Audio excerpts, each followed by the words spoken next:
Hello, my dear sleepy listener. Welcome to Sleepy Crown, where history's quiet tales gently carry you into dreamland. Tonight, we embark on a peaceful journey through the life of Geoffrey VI, Count of Nantes, a Norman nobleman whose burning ambitions clashed repeatedly with his powerful older brother, King Henry II of England, during the tumultuous 12th century. We'll softly explore the dramatic events that shaped Geoffrey's brief existence, from his birth during his mother's desperate struggle for the English throne amid the chaos of civil war, to his audacious attempt to kidnap Eleanor of Aquitaine, the wealthiest and most powerful woman in all of Europe, and finally to his repeated rebellions against the brother who would become one of medieval England's greatest monarchs, all while the foundations of the mighty Angevin Empire were being laid across England, Normandy, Anjou, and Aquitaine. Before you drift away into peaceful slumber, please take a moment to like this video. Leave a gentle comment about which medieval historical figure you'd like us to explore next, and subscribe to keep these soothing historical tales coming your way. So cozy up, close your eyes, and let these gentle whispers from the 12th century lull you into restful sleep. If you're new here, welcome to the Sleepy Crown family. Geoffrey, later known as Geoffrey VI, Count of Nantes, entered the world on the 1st day of June in the year of our Lord 1134. Born into a family whose destiny would reshape the kingdoms of England and France for generations upon generations to come. His arrival took place in the ancient city of Rouen, that magnificent capital of Normandy, where the Seine River winds its way through valleys and hills, within the thick stone walls of the ducal palace, where his mother lay fighting desperately for her very life. The birth chamber that June day was filled with anxiety and fear, as physicians and midwives worked through long hours to bring the child into the world. The labor was extraordinarily difficult, so perilous that those attending in the chamber believed with certainty that both mother and child would perish before the day's end drew near. The mother's screams echoed through the palace corridors, reaching the ears of nobles and servants alike who waited with growing dread for news from the birthing room. Hours stretched into what seemed like an eternity as the struggle continued, the mother's life hanging by the slenderest of threads, while the unborn child fought to enter a world that seemed reluctant to receive him. Yet against all expectations, both survived the ordeal, though the trauma of that day left its mark on the family's collective memory, a reminder that Geoffrey's very entrance into the world had been contested by fate itself. The infant drew his first breath in that stone chamber, his cries finally breaking the terrible tension that had gripped the palace throughout the day. The mother, though weakened almost unto death by her ordeal, lived to hold her second son, to see his face, and to know that she had brought another heir into the world, despite the terrible price her body had paid. The infant's mother was no ordinary noblewoman, no simple countess or duchess whose name would be forgotten by history. She was Empress Matilda, a woman whose very title spoke of her extraordinary life and lofty status. She was the daughter of King Henry I of England, that stern and capable monarch who had ruled the English realm with an iron hand for 35 years. She was the widow of Henry V, Holy Roman Emperor, having been crowned and anointed as Empress in Rome itself, wearing the imperial crown and receiving the homage of German princes. And at the moment of Geoffrey's birth, she was the rightful claimant to the English throne, engaged in a brutal and bloody civil war against her cousin Stephen of Blois, who had seized the crown that should have been hers upon her father's death. The story of how Matilda came to be in Rouen on that June day, fighting for her life to bring forth a second son, requires us to step back in time to understand the complicated circumstances that surrounded Geoffrey's birth. Matilda had crossed the Channel from England to Normandy, fleeing the chaos and violence of the civil war that had consumed the English realm for years. She had come to her husband's territories seeking support for her claim, seeking to regroup her forces, seeking to plan new strategies that might finally wrest the crown from Stephen's grasp. And she had come to bring new heirs into the world, children who might one day secure the throne that was rightfully hers by blood and by the sworn oaths of the English nobility. The civil war that raged across England during these years would later be remembered by chroniclers and historians simply as the Anarchy, a fitting name for a period when law and order broke down, when brother fought against brother, when castles rose like mushrooms across the landscape as every nobleman fortified his holdings, when the common people suffered under the depredations of warring armies. This terrible conflict had begun in December of 1135, when Matilda's father, King Henry I, died in Normandy after eating a meal of lampreys that disagreed with his royal stomach. The king's death had been expected. He was 67 years old and had been unwell for some time, but his passing threw the succession into immediate crisis. The problem lay in the complicated history of King Henry's heirs. He had fathered numerous children, both legitimate and illegitimate, but fate had been cruel in winnowing down his legitimate line. His only legitimate son, William Adelin, had drowned in the White Ship disaster of 1120, when a vessel carrying the flower of English and Norman nobility struck a rock in the Channel and sank with nearly all hands lost. The young prince, 17 years old and full of promise, perished in those cold waters along with 300 other souls, leaving King Henry without a male heir. The king had immediately remarried, hoping to father another son, but his second wife had borne him no children despite years of trying. This left Matilda as King Henry's only surviving legitimate child. In 1126, recognizing the reality of the situation, King Henry had gathered his nobles at Westminster and required them to swear an oath recognizing Matilda as his heir. The barons had sworn, placing their hands on holy relics and calling upon God to witness their pledge that they would support Matilda's succession.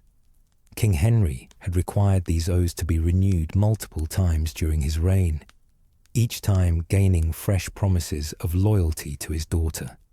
He had arranged for her to marry Geoffrey of Anjou, hoping that the union would produce male heirs who could succeed her and continue the royal line. But when King Henry died in Normandy in 1135, far from England and far from his daughter, his nephew, Stephen of Blois, had moved with remarkable speed. Stephen was the son of the king's sister Adela, making him King Henry's nephew and Matilda's first cousin. He had been among those who swore to support Matilda's succession. But when news of the king's death reached him, Stephen rushed to England, claimed that the old king had changed his mind on his deathbed and named him heir instead, and had himself crowned at Westminster before Matilda could even react. The English barons, perhaps preferring a male king to a female ruler, perhaps swayed by Stephen's possession of the royal treasury which he had seized, perhaps simply accepting the reality of his coronation as a fait accompli, rallied to his banner. Stephen became King of England, crowned and anointed, despite the oaths they had sworn to Matilda. Matilda had been in France at the time of her father's death, and the speed of Stephen's coup caught her completely off guard. By the time she could organize a response, Stephen was securely established on the English throne. But Matilda was not a woman to accept defeat meekly. She was her father's daughter, raised from childhood to understand power and politics, trained in the arts of rulership during her years as Empress. She had the rightful claim, the sworn oaths of the nobility, and the support of her husband Geoffrey of Anjou. who commanded substantial military forces in his own territories. She would fight for her inheritance, and that fight would consume England for nearly 2 decades. It was in this context of war and upheaval that Geoffrey had been born. His mother was in Normandy, because she was gathering strength for renewed campaigns against Stephen. His father was Duke of Normandy by conquest, having taken the duchy by force of arms from Stephen's supporters. The palace in Rouen, where he drew his first breath, was a headquarters for military operations, a place where strategies were planned and armies assembled. From his very first moments, Geoffrey existed in a world of conflict, ambition, and contested inheritances. The circumstances of his birth would shape his entire life, creating expectations and frustrations that would drive him to repeated acts of rebellion and desperate gambles for power. The birth of a second son, especially a second son, whose arrival nearly killed his mother, was both a blessing and a complication for the family. On one hand, it provided insurance for the dynasty. If something happened to the eldest son, there was now a spare heir to carry on the line. Medieval families lived with the constant awareness of mortality, knowing that disease, accident, or violence could strike down a child at any moment. Having multiple sons increased the odds that at least one would survive to adulthood and continue the family's power. On the other hand, second sons presented a challenge when it came to inheritance and provision. In a system where the eldest son typically inherited everything, what was to become of younger brothers? How were they to be supported in a manner befitting their noble birth? These questions would haunt Geoffrey throughout his life. Geoffrey's father, the man for whom he was named, was Geoffrey V, Count of Anjou, Maine, and Touraine, a nobleman whose territories in the Loire Valley made him one of the most powerful lords in France. This elder Geoffrey had earned multiple sobriquets during his lifetime, each reflecting different aspects of his character and reputation. The chroniclers called him Geoffrey the Fair, remarking on his striking appearance and noble bearing. Contemporary accounts described him as handsome, with red gold hair that seemed to glow in torchlight, a strong athletic build from years of training in arms, and a jovial personality that made him popular among his knights and nobles. The chronicler, John of Marmoutier, writing shortly after Geoffrey's death, painted a picture of a man who combined physical beauty with military prowess and good humour, a model of medieval knighthood. But this elder Geoffrey had earned another nickname as well, one that would echo through the centuries and define an entire royal dynasty long after his death. He wore in his cap a sprig of golden broom flower, that bright yellow bloom that grew wild across the hills and fields of Anjou. In Latin, this plant was known as Plantagenista, and from this botanical ornament came the sobriquet by which history would remember him and his descendants. Geoffrey Plantagenet, they called him, though the name would not become the official dynastic title until centuries later. This simple sprig of broom flower, chosen perhaps for its bright colour or its association with his homeland, would become one of the most famous symbols in English history. The significance of this floral emblem extended beyond mere decoration. In medieval society, symbols mattered deeply. Heraldic devices, colours, and emblems were not just artistic choices, but statements of identity, power, and lineage. When Geoffrey wore his sprig of broom, he was making a visual statement about who he was and where he came from. The golden bloom became associated with him so strongly that it passed to his sons and grandsons, and eventually became the name by which the entire dynasty would be known. The Plantagenet kings would rule England for more than 300 years, from Henry II through Richard III, their reigns encompassing some of the most dramatic and consequential periods in English history. and all of this great dynasty traced its origin to a man who wore a flower in his hat. Young Geoffrey, born that June day in Rouen, carried this illustrious heritage in his very blood. He was a Plantagenet by birth, though he would never use that name himself. He was the grandson of Fulk V of Anjou, who had departed on crusade to the Holy Land and eventually become King of Jerusalem, ruling that precarious Christian kingdom carved out of Muslim territory during the First Crusade. He was the great-grandson of Fulk IV, called Fulk the Rude, a fierce warrior who had expanded Angevin power through conquest and strategic marriage. Going back further, the family claimed descent from a long line of counts of Anjou, stretching back to the 9th century, each generation adding to the family's power, prestige, and territories. On his mother's side, Geoffrey's lineage was even more illustrious, if such a thing were possible. Through Matilda, he could trace his ancestry directly to William the Conqueror, that Norman duke who had invaded England in 1066 and fundamentally transformed English society. William the Conqueror was Geoffrey's great-grandfather, the man whose victory at the Battle of Hastings had established Norman rule over England and created one of medieval Europe's most powerful kingdoms. Through this line, Geoffrey was descended from the Viking chieftain Rollo, who had established Norman power in France in the early 10th century, from the Dukes of Normandy, who had turned their duchy into a sophisticated and wealthy state, from the Anglo-Saxon kings, who had ruled England before the Norman conquest. This was the heritage into which Geoffrey was born, a heritage of warriors and kings, of crusaders and conquerors, of men who had carved out kingdoms and established dynasties through force of arms and political acumen. It was a heritage that carried enormous prestige, but also enormous expectations. To be born with such blood in one's veins meant something in medieval society. It meant that greatness was expected, that lesser positions would be seen as failures, that one's worth was measured against the achievements of illustrious ancestors. For a second son, these expectations could become burdensome. For how could one live up to such a lineage when the system of inheritance ensured that the eldest brother would receive the lion's share of power and prestige? The circumstances of Geoffrey's parents' marriage added another layer of complexity to his family situation.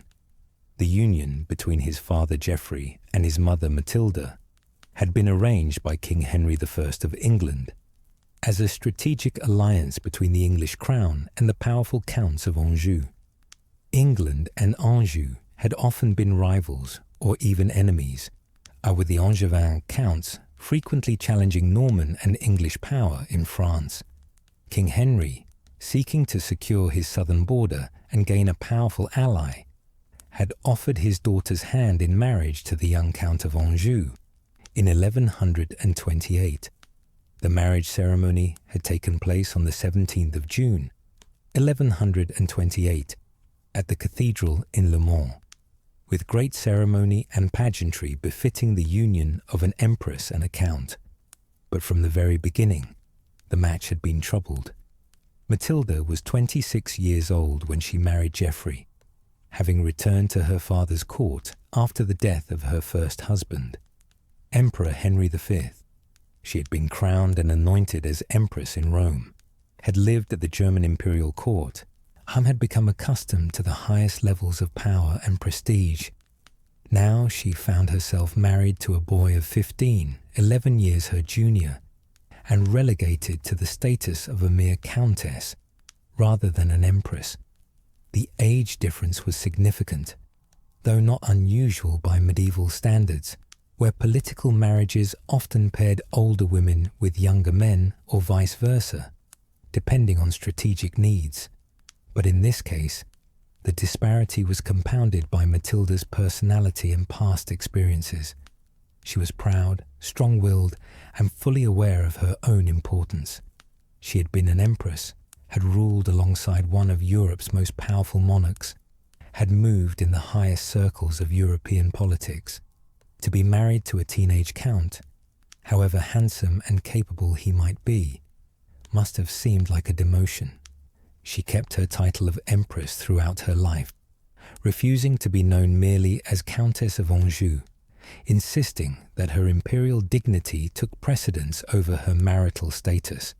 The early years of the marriage were stormy.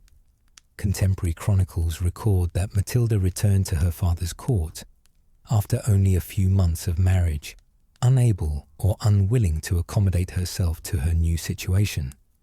King Henry had to intervene personally, reconciling the couple and persuading or compelling his daughter to return to her husband. The intervention succeeded, and Matilda became pregnant with her first child not long after, but the relationship remained volatile, marked by what chroniclers described as frequent long separations. Whether these separations were due to political necessities, military campaigns, personal incompatibility, or some combination of factors, they indicated that this was not a simple love match, but a complicated political alliance between two strong personalities. Yet despite the difficulties, the marriage proved fruitful in the most important sense for a medieval dynastic union. It produced heirs.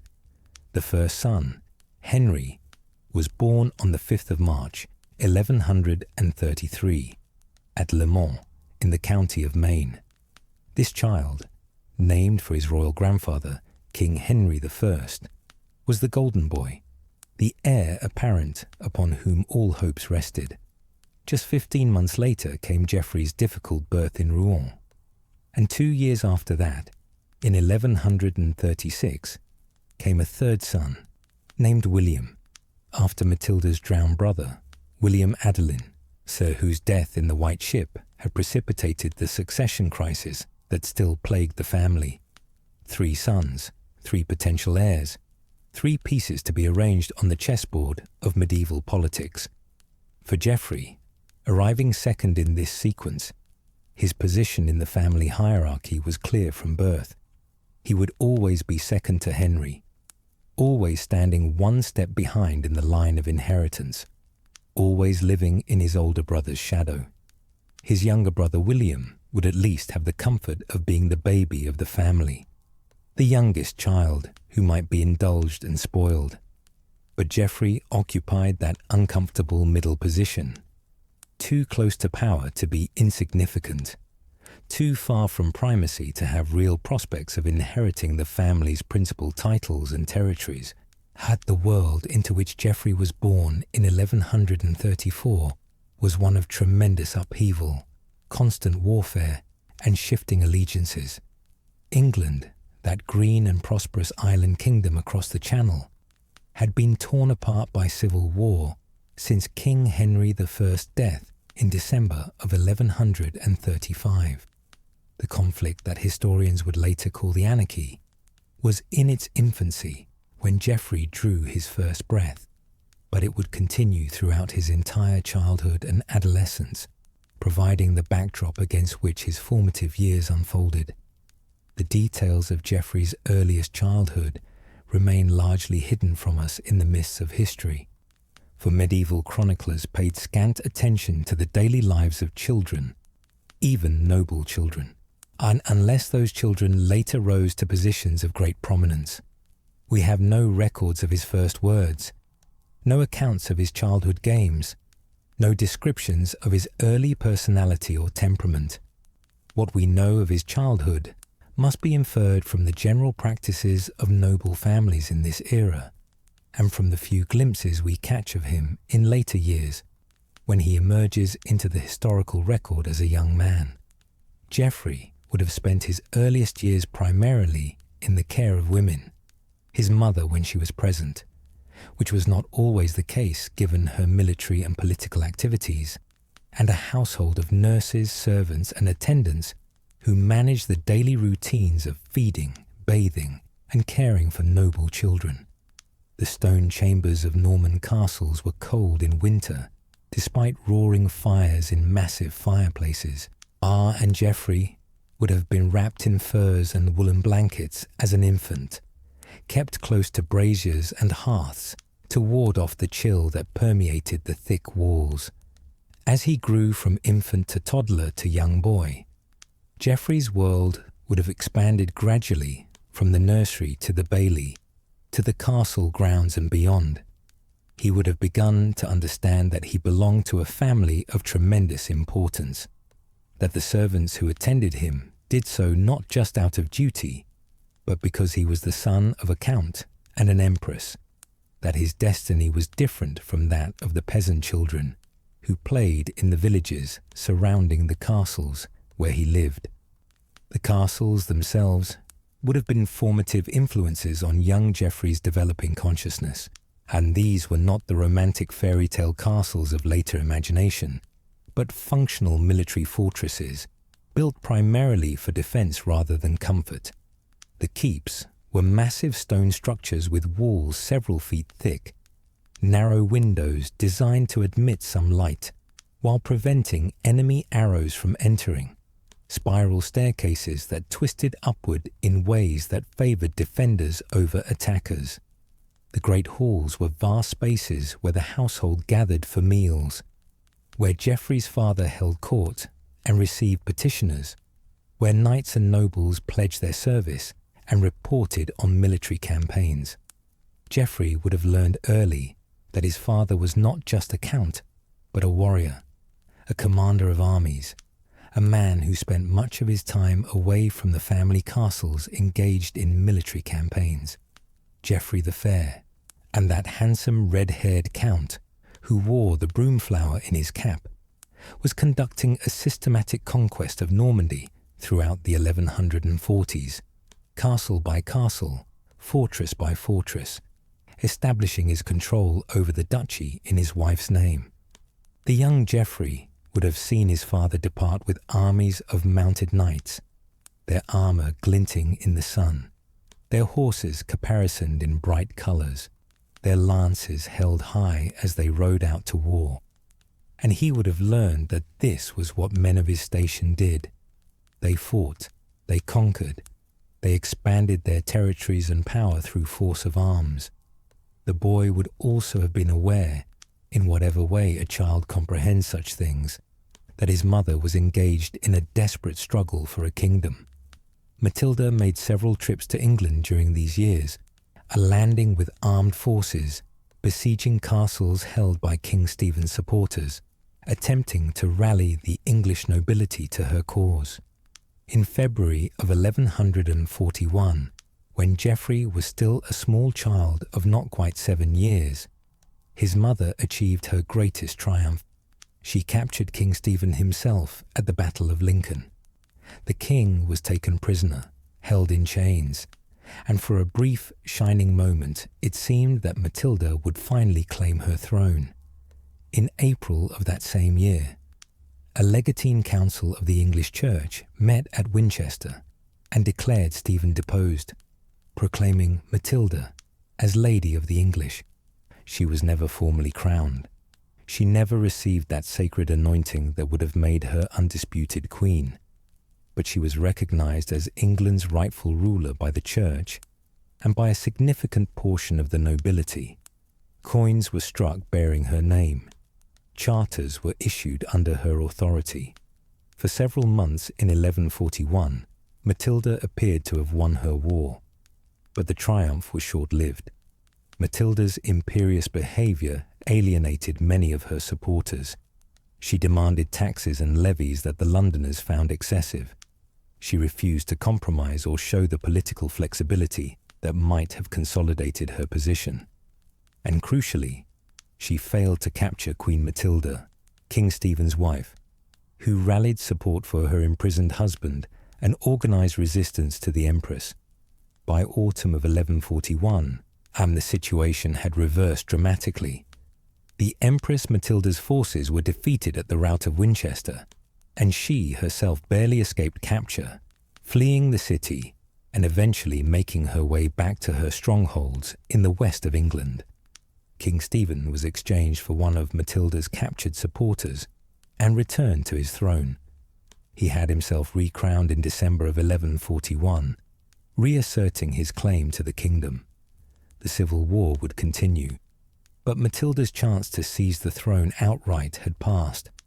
She would spend the next several years continuing the fight from her bases in Western England, holding castles and territories, maintaining her claim, but never again coming so close to actually wearing the crown.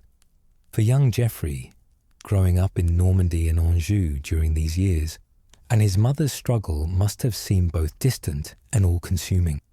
She was often absent, fighting her war across the Channel. Yet that war defined the family's purpose and shaped their strategies. Everything the family did was oriented toward the ultimate goal of securing the English throne for Matilda and her heirs. The conquest of Normandy, the alliances with various nobles and churchmen, the military campaigns and political maneuverings, all of it was in service of this larger objective. Geoffrey's education would have begun in earnest when he was around 6 or 7 years old, the age when noble boys were traditionally removed from the exclusive care of women and placed under the tutelage of men who would train them in the skills necessary for knighthood and lordship. This education had several components, each essential for a nobleman of the 12th century. First and most important was martial training. Geoffrey would have learned to ride from a young age, not just the gentle riding that anyone might do, but the specialized horsemanship required for warfare. He would have practiced mounting and dismounting in full armor, controlling a war horse in the chaos of battle, charging with a couched lance, wheeling and turning at speed. As he grew older and stronger, the training would have intensified. He would have learned to fight with sword and shield, to wield a lance, to use a mace or battle axe. He would have practiced in the castle courtyards, sparring with other boys and eventually with grown knights, learning to strike and parry, to maintain his balance, to read an opponent's movements and anticipate attacks. And the training was not gentle. Medieval combat training was brutal and dangerous, designed to prepare boys for the reality of warfare, where mistakes meant death or crippling injury. Geoffrey would have been bruised and battered regularly, knocked off his feet by stronger opponents, exhausted by the physical demands of fighting in armor, pushed to his limits and beyond by instructors who knew that mercy in training meant death in battle.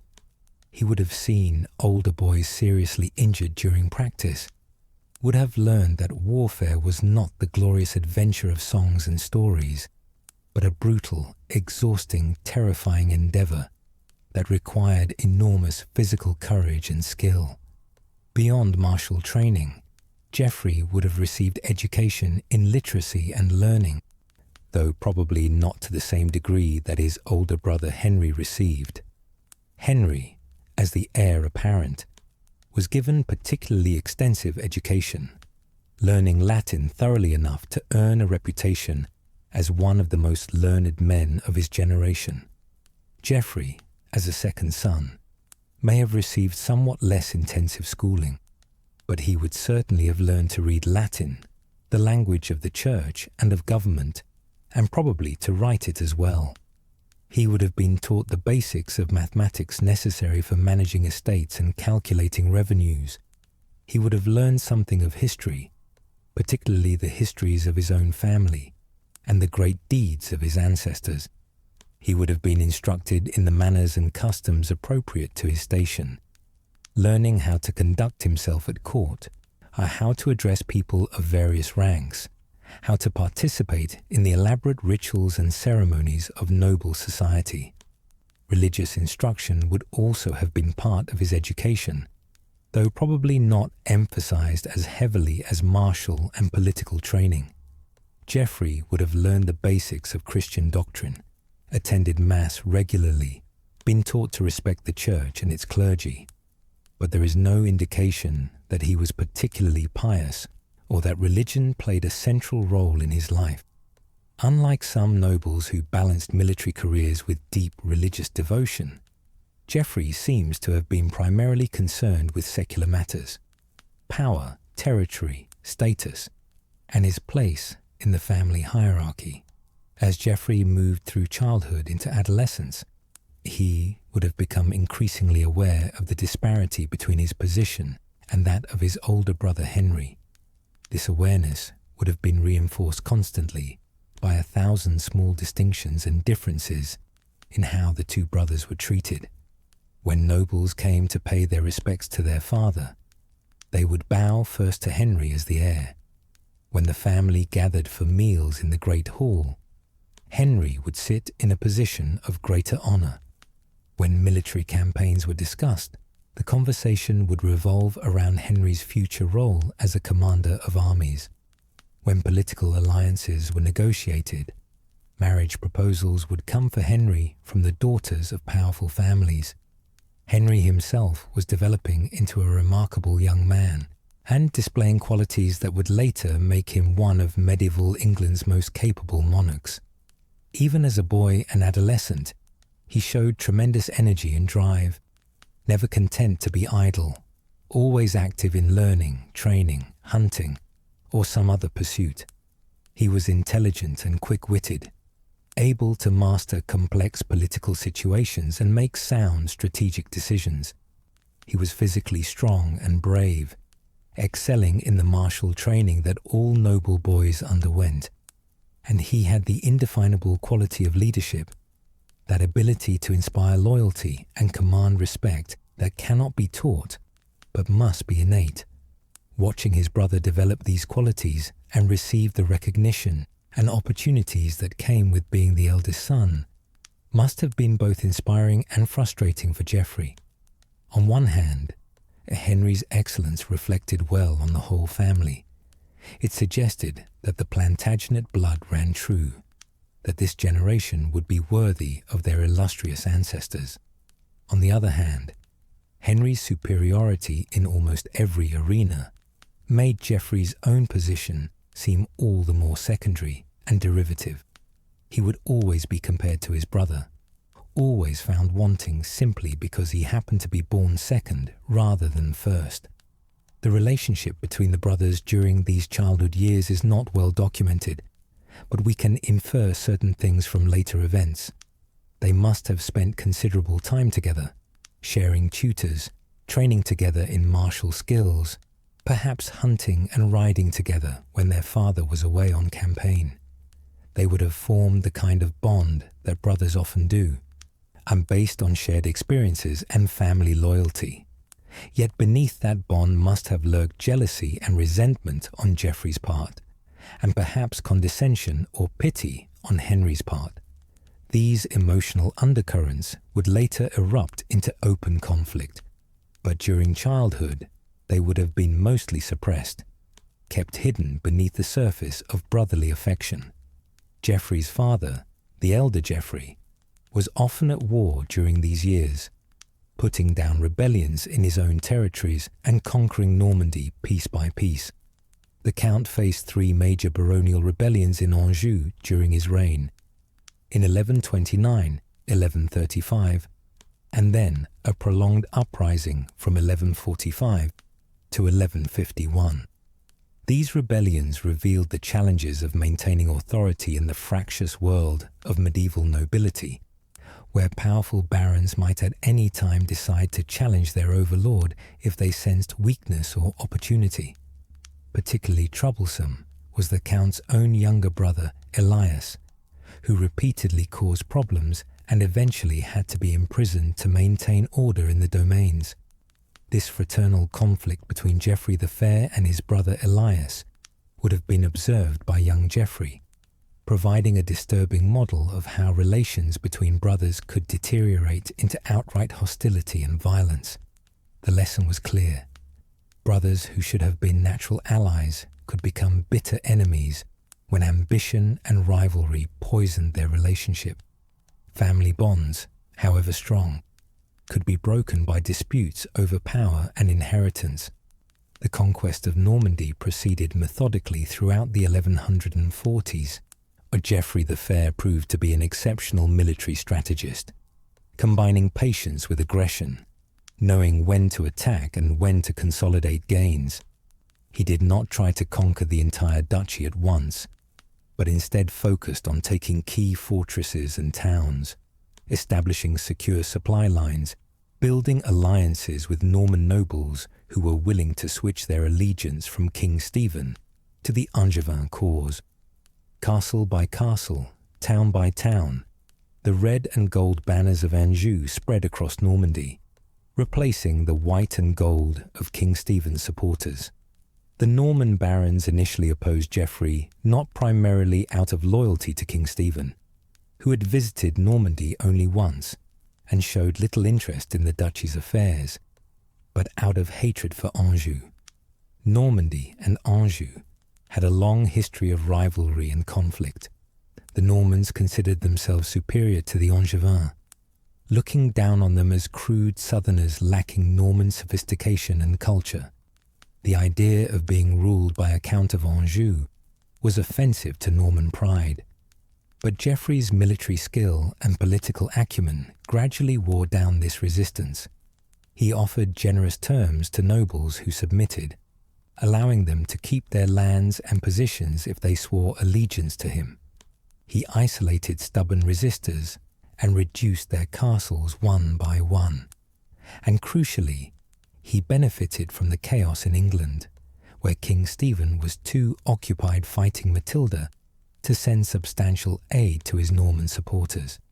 The conquest reached its culmination on the 14th of January, 1144, when Geoffrey crossed the Seine River, that great waterway that divided Normandy, and entered the capital city of Rouen in triumph. It was the city where young Geoffrey had been born exactly 10 years earlier, and now it fell under his father's control.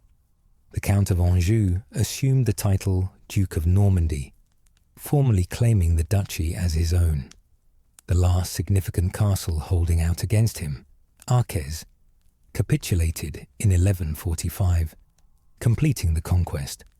Normandy, one of the wealthiest and most powerful duchies in France, was now part of the Angevin domains. For the family, this represented a tremendous achievement. Geoffrey the Fair now controlled a vast swath of territory stretching from the Loire Valley in the south to the Seine and beyond in the north. These were wealthy lands, productive and well-governed, capable of supporting large armies and generating substantial revenues. The conquest of Normandy meant that the family's power had increased dramatically, giving them resources to continue the fight for England and establishing them as major players in French politics. But for young Geoffrey, now 10 years old, the conquest also highlighted the question that would haunt him for the rest of his life. What would become of him in this increasingly powerful family? His father held Anjou and Normandy. His mother claimed England. His older brother Henry was clearly the heir to all of this. What role was there for a second son in this grand design?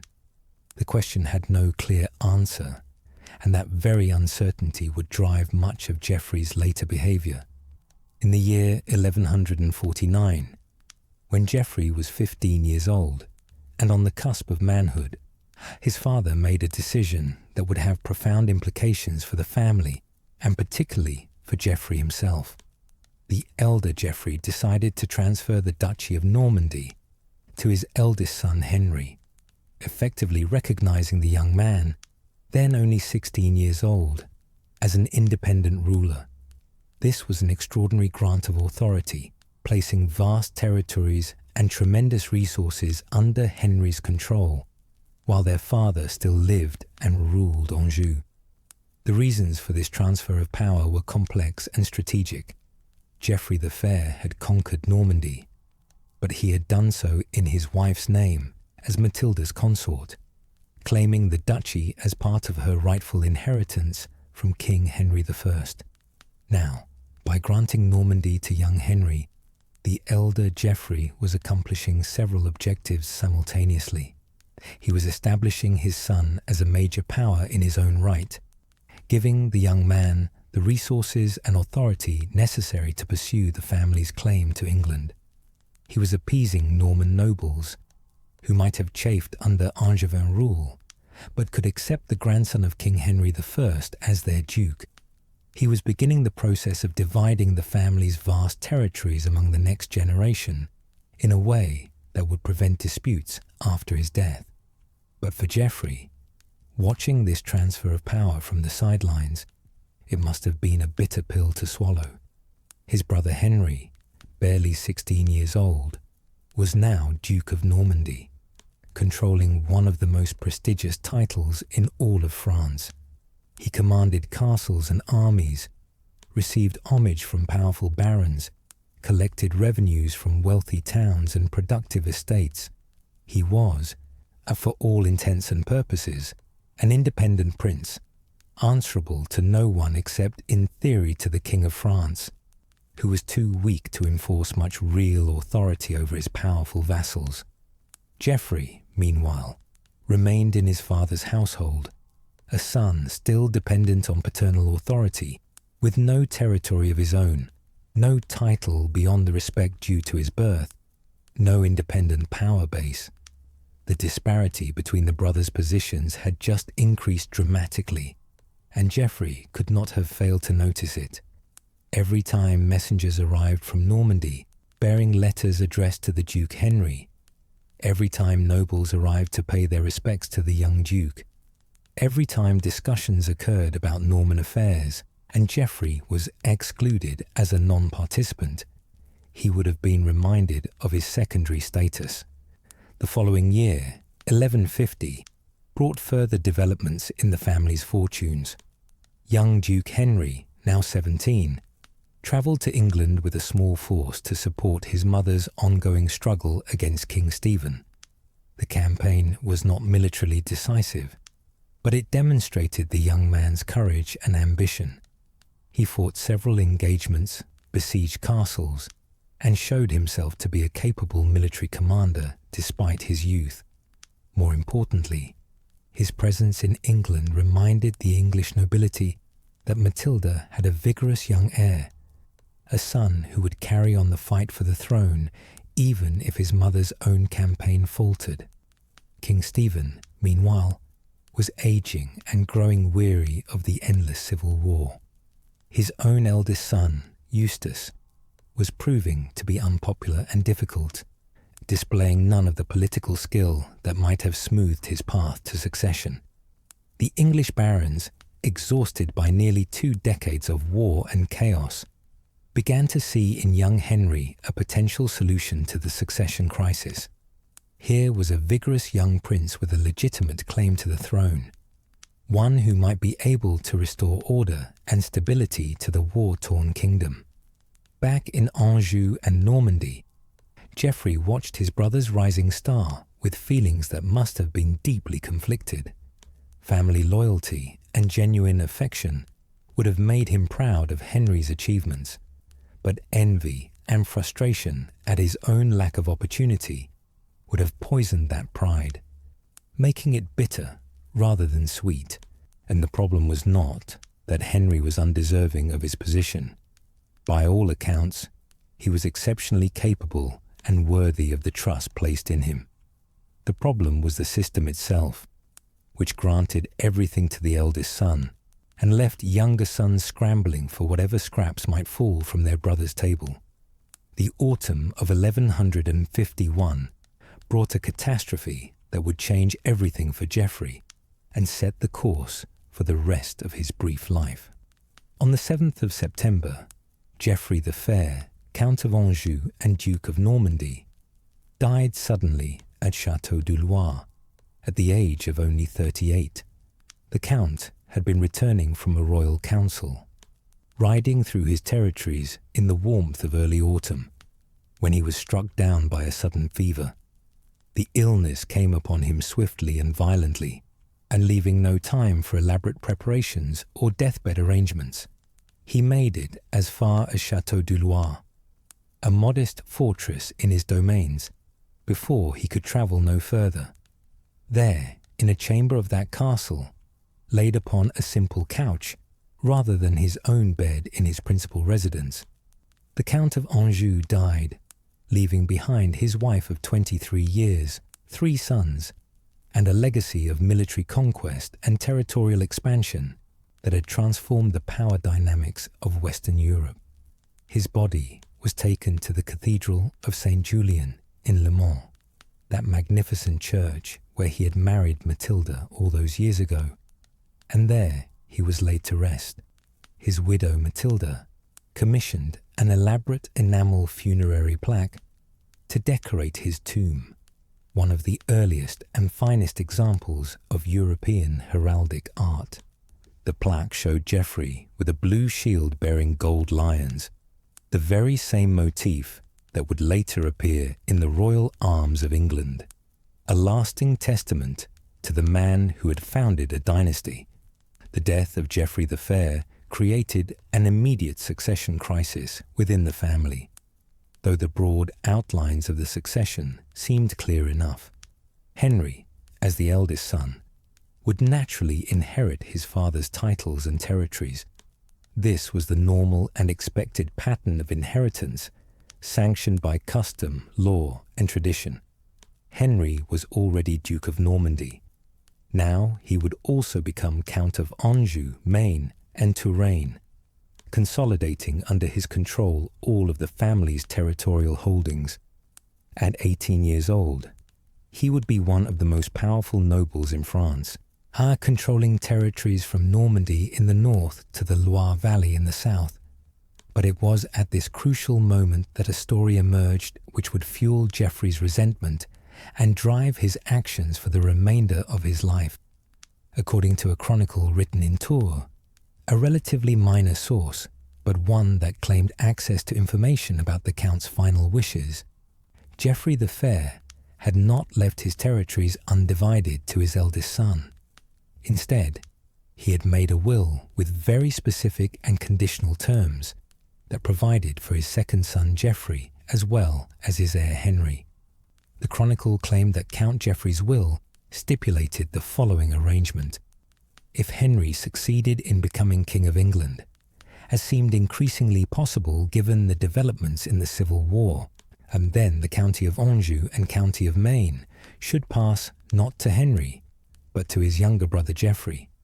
This would prevent the eldest son from accumulating too much power in too few hands, and it would provide the second son with territories and status befitting his noble birth. Until the succession to England was determined one way or another, the will allegedly stated Geoffrey the younger should receive certain specific castles as his immediate inheritance: Chinon, Loudun, Mirebeau, and Montsoreau. These were no ordinary castles, but significant fortresses, each commanding important strategic positions in the Angevin domains. Chinon, perched on a rocky spur above the Vienne River, was one of the most formidable fortresses in all of France, with massive walls and towers that made it nearly impregnable. Loudun controlled an important crossroads in the northern part of the Angevin territories. Mirebeau was another powerful fortress, commanding the approaches to Anjou from the north. Montsoreau, situated where the Vienne met the Loire, controlled vital river traffic and trade routes. Together, these four castles represented a substantial inheritance, enough to provide Geoffrey with a real power base, resources to maintain his own household of knights, and revenues to support a lifestyle appropriate to a count's son. But the chronicle added one final dramatic detail to its account of the will. The count's body was to remain unburied until Henry explicitly agreed to honour these terms. This macabre provision, if true, would have put enormous pressure on the young Duke to accept the will's stipulations. In an age of deep religious faith, said the idea of leaving a body unburied, denying it Christian burial and the prayers of the Church, was horrifying. The soul of the deceased was thought to be endangered by such treatment, unable to rest properly or receive the full benefit of ecclesiastical intercession. If Count Geoffrey had indeed made such a demand, it would have been a way of ensuring that his wishes could not simply be ignored after his death. The problem is that modern historians have serious doubts about the authenticity of this will. The account comes from a relatively obscure chronicle in Tours, not from any of the major contemporary sources that usually recorded important political and dynastic developments. No other chronicler mentions the will, neither those sympathetic to Henry, nor those who might have favoured Geoffrey. No copy of the actual will survives in any archive or collection of documents. The whole story might be, as the distinguished historian William Lewis Warren argued in his authoritative biography of Henry II, an invention by Geoffrey himself, a fabrication designed to give his later claims against his brother a veneer of legitimacy. Warren's argument was that Geoffrey, finding himself with only 4 castles while his brother inherited everything else, concocted the story of a will to justify his demands for more. By claiming that their father had intended him to receive Anjou and Maine once Henry became king, Geoffrey could present himself not as a grasping younger brother, but as the rightful heir to territories that were being unjustly withheld from him. The detail about the unburied body, in Warren's view, was added to make the story more dramatic and believable, playing on medieval religious sensibilities to suggest that Henry had been forced to agree to terms he later violated. However, not all historians accept Warren's skepticism. Thomas Keefe, another scholar who examined the evidence carefully, argued that there are no solid grounds to dismiss the will as fabricated. Keefe pointed out that medieval wills often contained conditional provisions, and that it was not unusual for fathers to try to provide for younger sons, even if it meant dividing their territories in ways that contradicted the normal rules of primogeniture. He suggested that Count Geoffrey, looking ahead to a future where Henry might well become King of England, wanted to ensure that his second son was not left landless and powerless. The will, in Keefe's interpretation, represented a genuine attempt to balance the interests of both sons, giving Henry the lion's share but reserving something substantial for Geoffrey. The truth of the matter, lost now in the mists of 8.5 centuries, will probably never be definitively established. We cannot know with certainty whether Count Geoffrey left such a will, or whether the story was Geoffrey's later invention. What we can know is that Geoffrey the Younger believed he had been cheated of his rightful inheritance, or at least claimed to believe so, and that this belief or claim shaped all of his subsequent actions. Whether his grievance was legitimate or fabricated mattered less than the fact that he felt it deeply and acted upon it repeatedly. What actually happened in the immediate aftermath of Count Geoffrey's death is somewhat clearer. Henry, and already established as Duke of Normandy with his own court and administration, moved swiftly to assert control over his father's other territories. He took possession of Anjou, Maine, and Touraine, assuming the title of Count and requiring homage from the nobles who held lands in those counties. He established his authority over the administration, took control of the castles and revenues, and made it clear that he intended to hold these territories as firmly as he held Normandy. Geoffrey, meanwhile, received the 4 castles mentioned in the alleged will: Chinon, Loudun, Mirbeau, and Montsoreau. Whether Henry granted him these fortresses out of fraternal affection, recognition of their father's wishes, political calculation, or some combination of motives, we cannot say. But Geoffrey took possession of these strongholds and established himself there with a household of knights and retainers.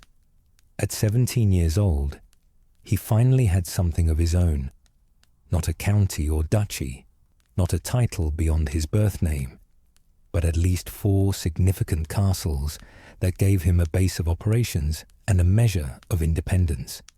Yet for Geoffrey, these 4 castles must have seemed like a poor consolation prize when compared to what his brother had received.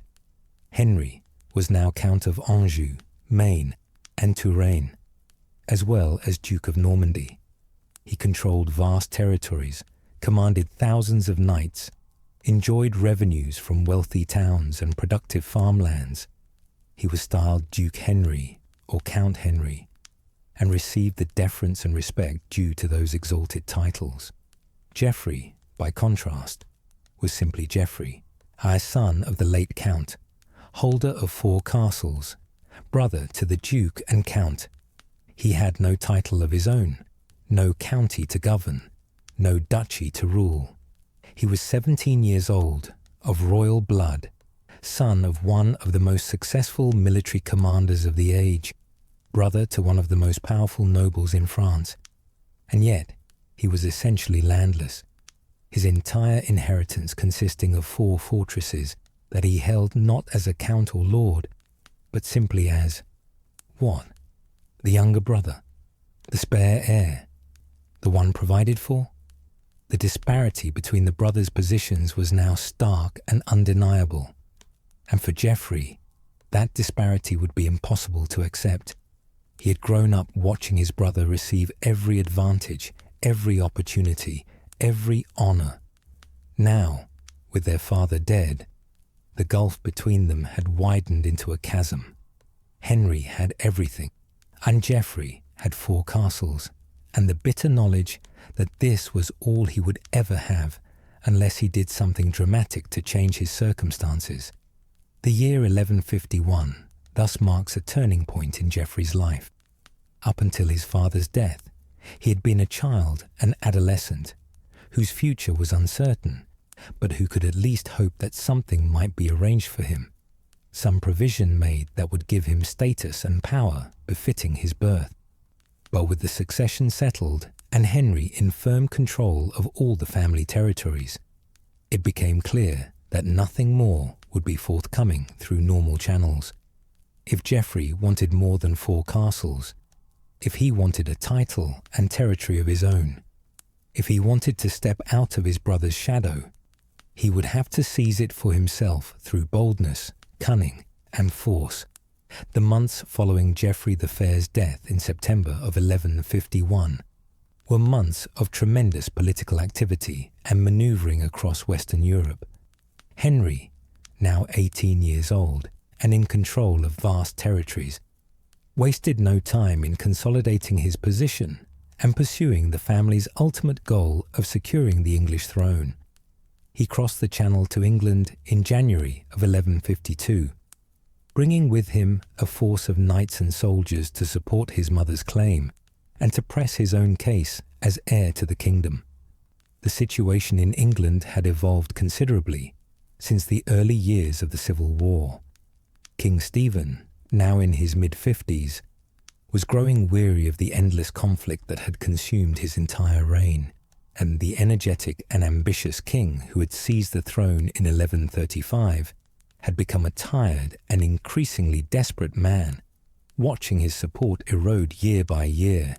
His own son Eustace, whom he hoped would succeed him, was proving to be a liability rather than an asset. Eustace was arrogant, violent, and unpopular with both the nobility and the church.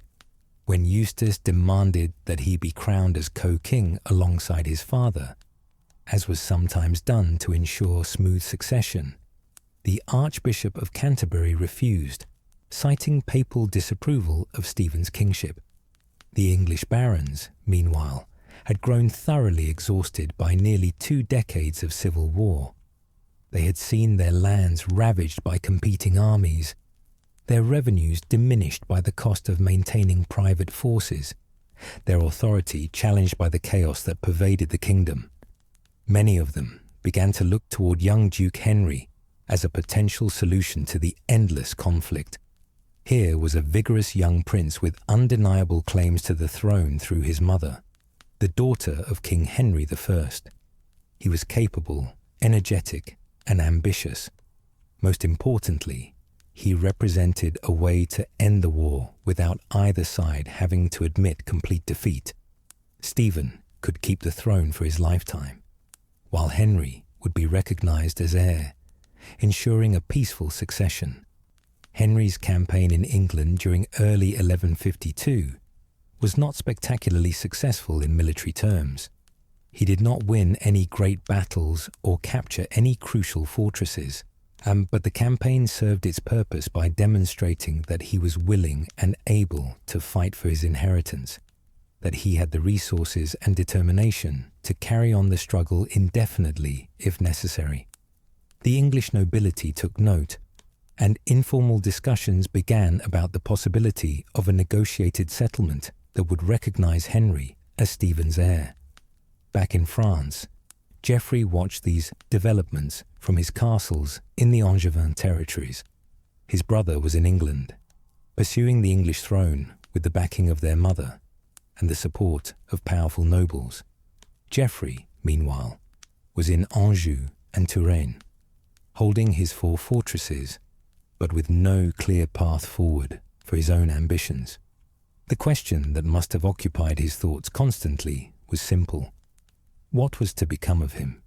Would he spend the rest of his life as merely the king's brother, a subordinate figure forever in Henry's shadow, holding a handful of castles and living on whatever allowance his brother chose to provide?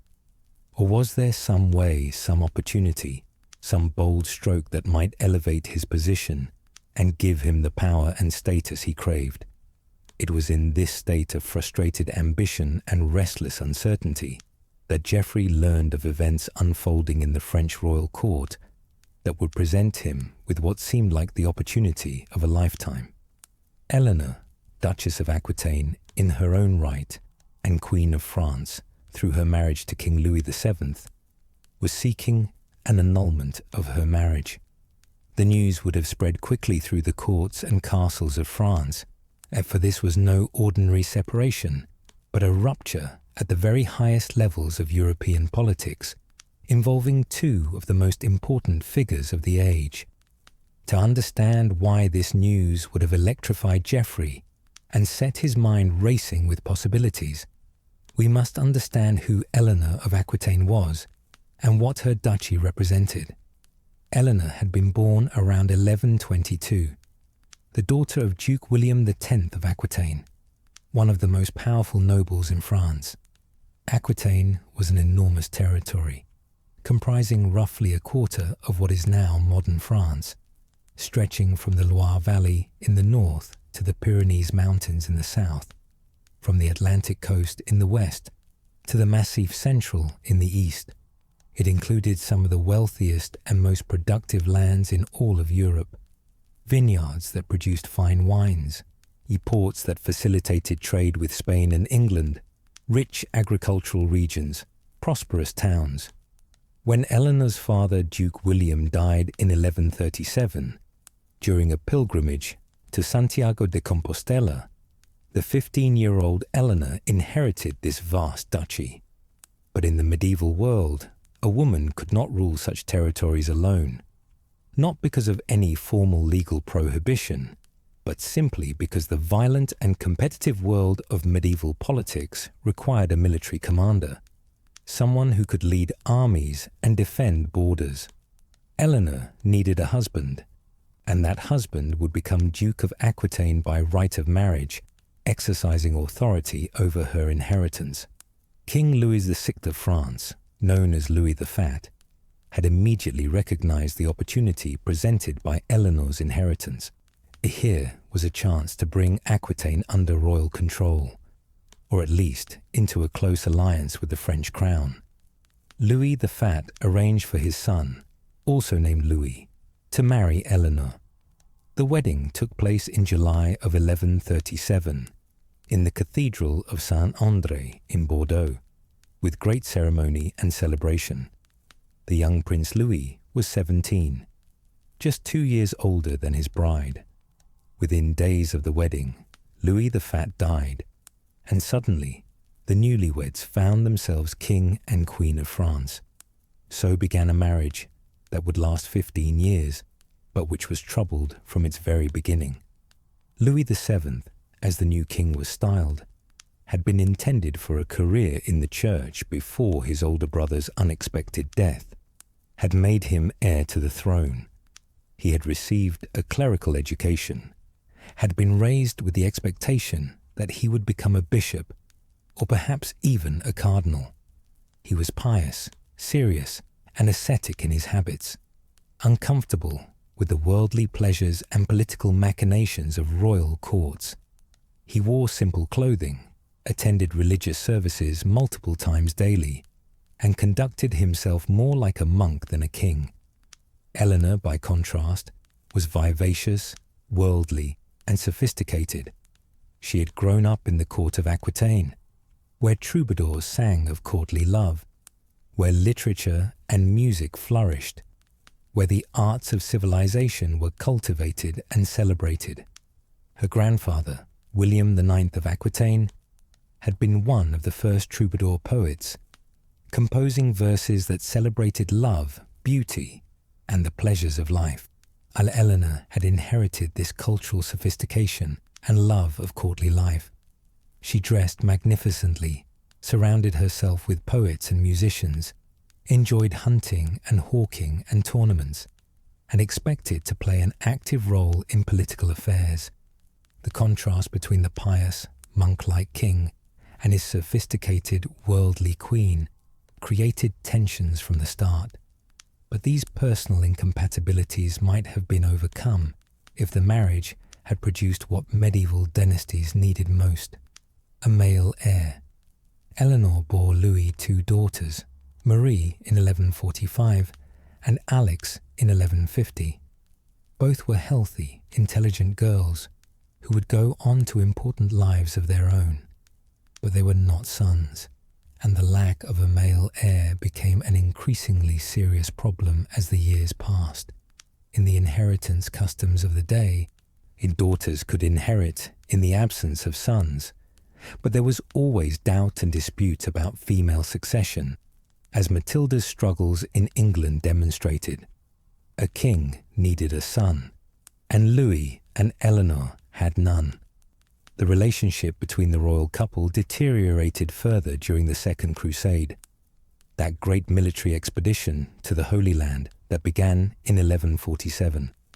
Louis, inspired by the preaching of Saint Bernard of Clairvaux, took the cross and vowed to go on crusade. Eleanor insisted on accompanying him, bringing with her a large retinue of ladies and knights from Aquitaine. The crusade was a disaster from start to finish.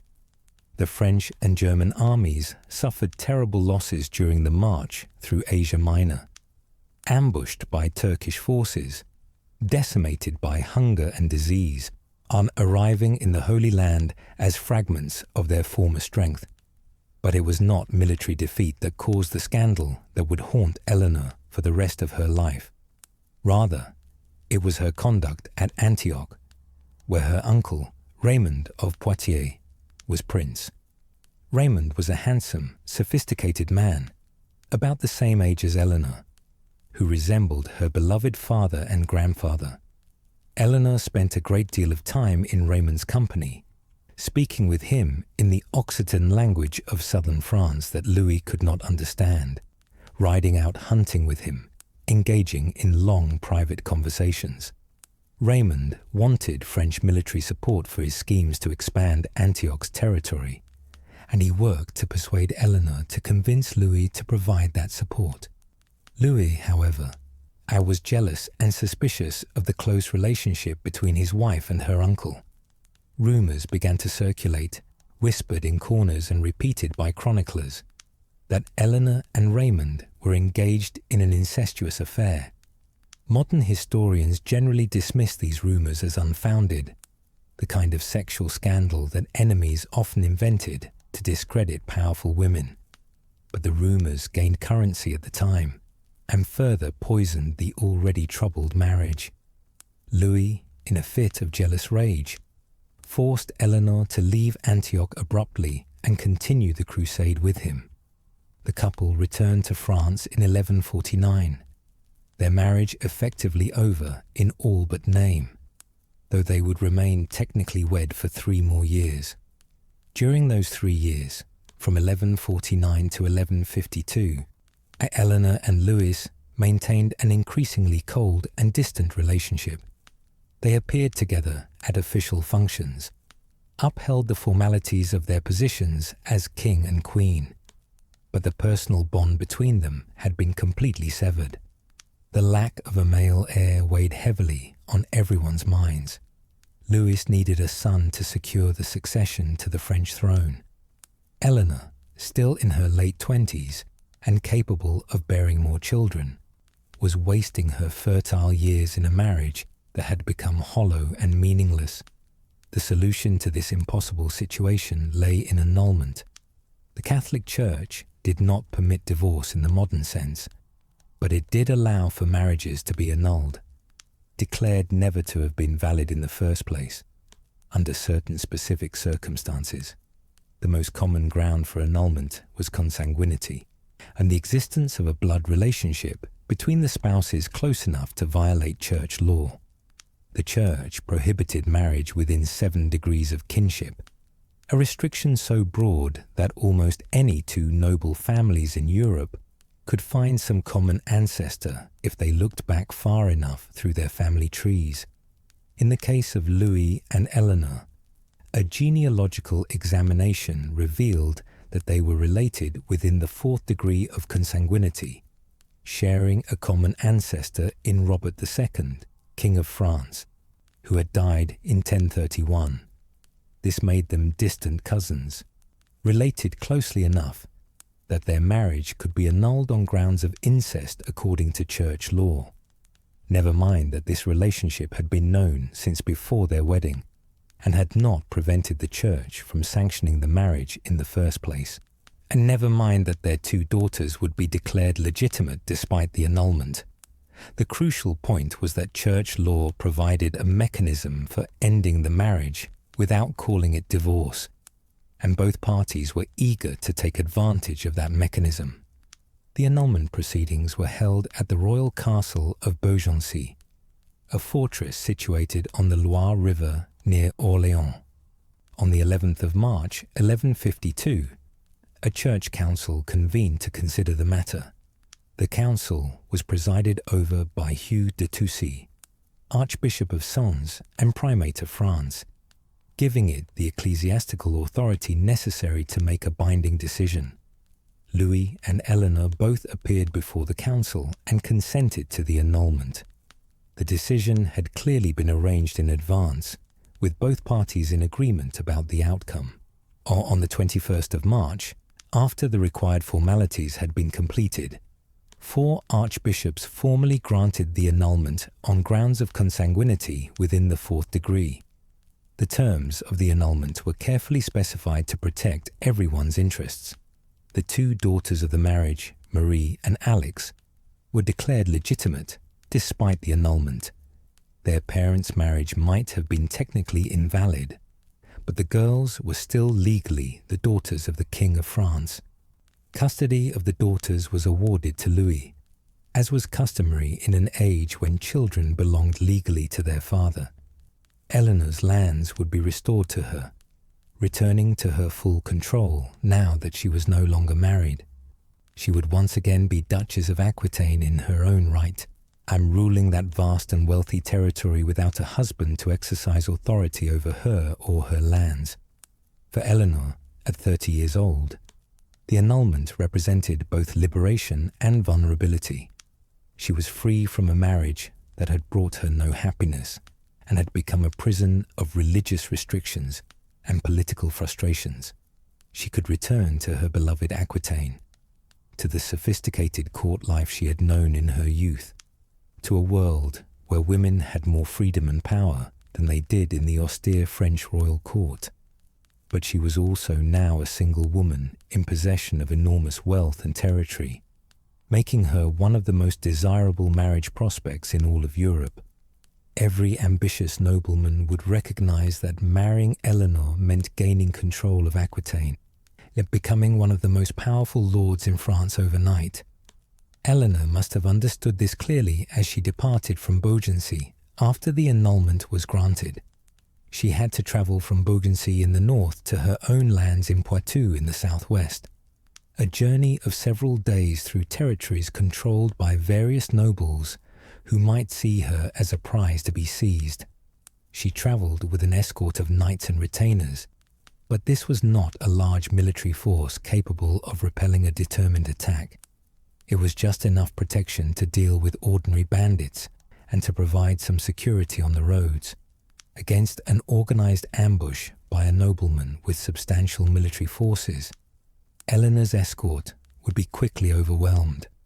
The news of Eleanor's annulment spread across France with remarkable speed, carried by messengers and travellers, discussed in castles and courts, analysed by nobles trying to calculate what this dramatic development might mean for them. The most powerful single woman in France was now available for marriage. Her vast territories would go to whomever married her. It was an opportunity that came once in a lifetime, perhaps once in a generation. And several men immediately recognized that opportunity and began making plans to seize it.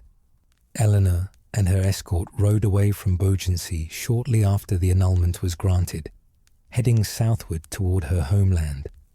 The spring weather was pleasant, with March giving way to April, the roads drying after winter rains, trees beginning to bud with new leaves, fields showing the first green shoots of crops planted for the coming harvest. Under other circumstances, it might have been a pleasant journey, but Eleanor knew she was travelling through dangerous territory. The news of her freedom had spread, and she was elated to leave behind the king who did not attract her as a man or as a person. The annulment had given Eleanor back her identity, her lands, her future. As she rode through the countryside, people lined up along the roads, smiling and waving at her.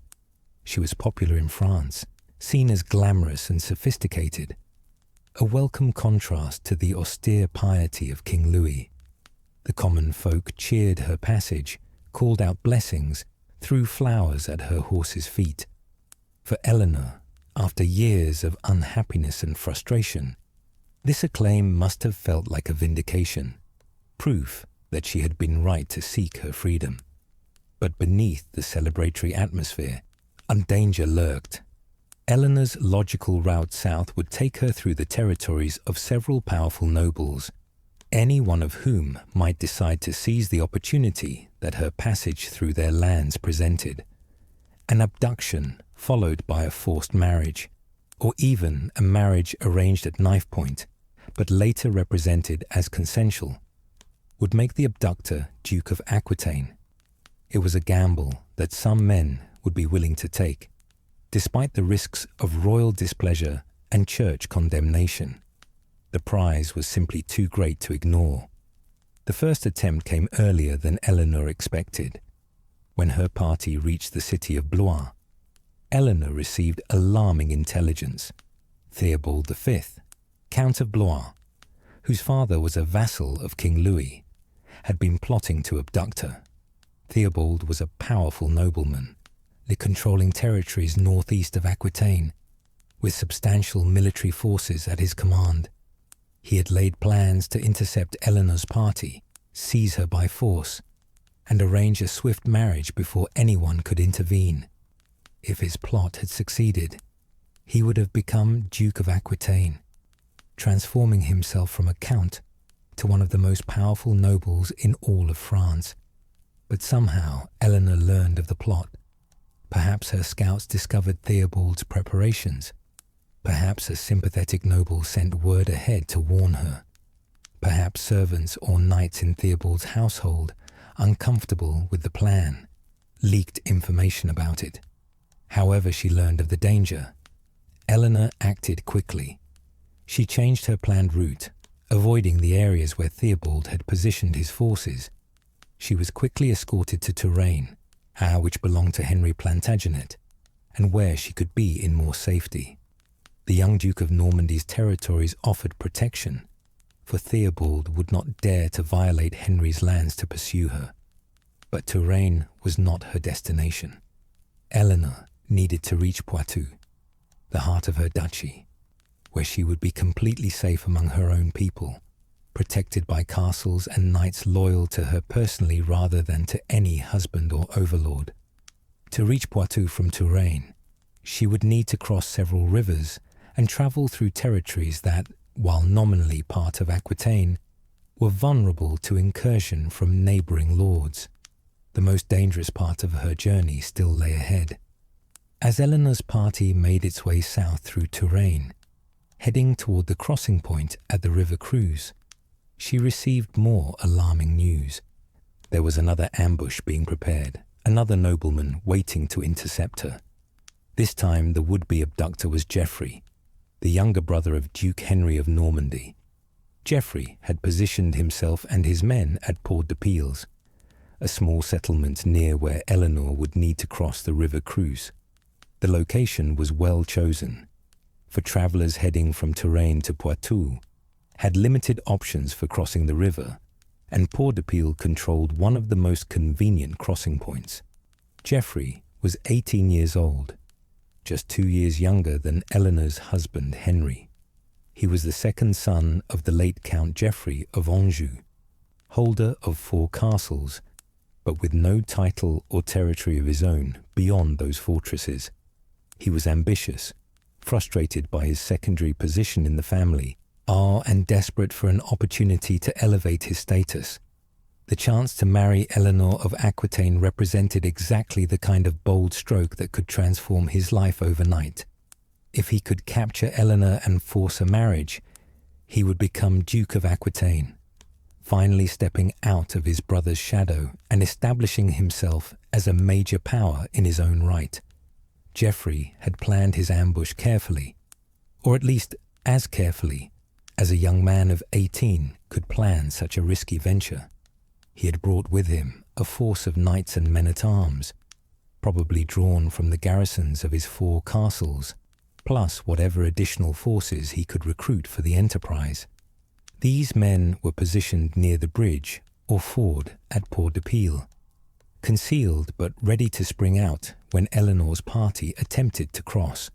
The plan was straightforward. Wait until Eleanor and her escort were at the crossing point, then emerge from concealment and surround them before they could react. Geoffrey's forces would vastly outnumber Eleanor's escort, making resistance futile. Once he had her in his custody, he would claim he was protecting her from other potential abductors, would treat her with courtesy and respect, and would arrange a marriage as quickly as possible, before anyone could intervene to prevent it. Geoffrey waited at Port-de-Piles with his men, watching the roads for any sign of Eleanor's approach. He must have been tense with anticipation, knowing that everything depended on timing and surprise. If Eleanor reached the crossing point, if his men executed the ambush properly, if he could get her away from the area before anyone could mount a rescue, and then he would succeed. He would marry the Duchess of Aquitaine, would control her vast territories, would command the allegiance of her nobles and knights, would finally have the power and status that had eluded him since his father's death. He must have imagined his future court, the deference he would receive as Duke of Aquitaine, the satisfaction of finally being something more than just the Duke of Normandy's younger brother. But Geoffrey's careful planning, his concealed forces, his strategic positioning, all came to nothing because of one crucial factor. Eleanor had been forewarned. Exactly how she learned of Geoffrey's ambush remains unknown to us across the centuries. Perhaps scouts riding ahead of her main party spotted Geoffrey's forces and reported back. Perhaps a loyal subject in the area, seeing armed men gathering at Port-de-Piles, sent a swift rider to warn her. Perhaps Eleanor's network of informants and allies had penetrated Geoffrey's preparations and gotten word to her. However, the intelligence reached her. Eleanor knew that danger awaited at Port-de-Piles. Acting on this warning, Eleanor made a fateful decision. She would not take the expected route through Port-de-Piles. Instead, she would alter her path, travelling further west and crossing the Vienne River at a different location, possibly at Sauvage, or another ford that would take her past Geoffrey's ambush. It meant a longer journey, more time on the road, perhaps more difficult river crossings, but it also meant safety, or at least the avoidance of one particular danger. Eleanor's party changed course, moving westward through the countryside, keeping away from Port-de-Piles and the trap that awaited her there. By the time Geoffrey realized what had happened, it was too late. Perhaps a scout reported that Eleanor's party had been spotted on the wrong road, moving in the wrong direction. Perhaps hours passed with no sign of her, and Geoffrey finally understood that she must have taken a different route. Perhaps he even attempted to give chase, riding hard with his men to try to intercept her at the new crossing point, only to discover that she had already crossed and was safely on the other side. However Geoffrey learned of his failure, the result was the same. Eleanor had slipped through his carefully laid trap. She had evaded his ambush and was now in Poitou, her homeland, beyond his reach. Eleanor arrived safely at Poitiers, the capital of her duchy, on or shortly before Easter Sunday, which fell on the 30th of March in 1152. She was home, among her own people, in a city whose castle and walls would protect her from any would-be abductors. She was free from her marriage to Louis, free from the austere and restrictive atmosphere of the French royal court, free to govern her own territories as she saw fit.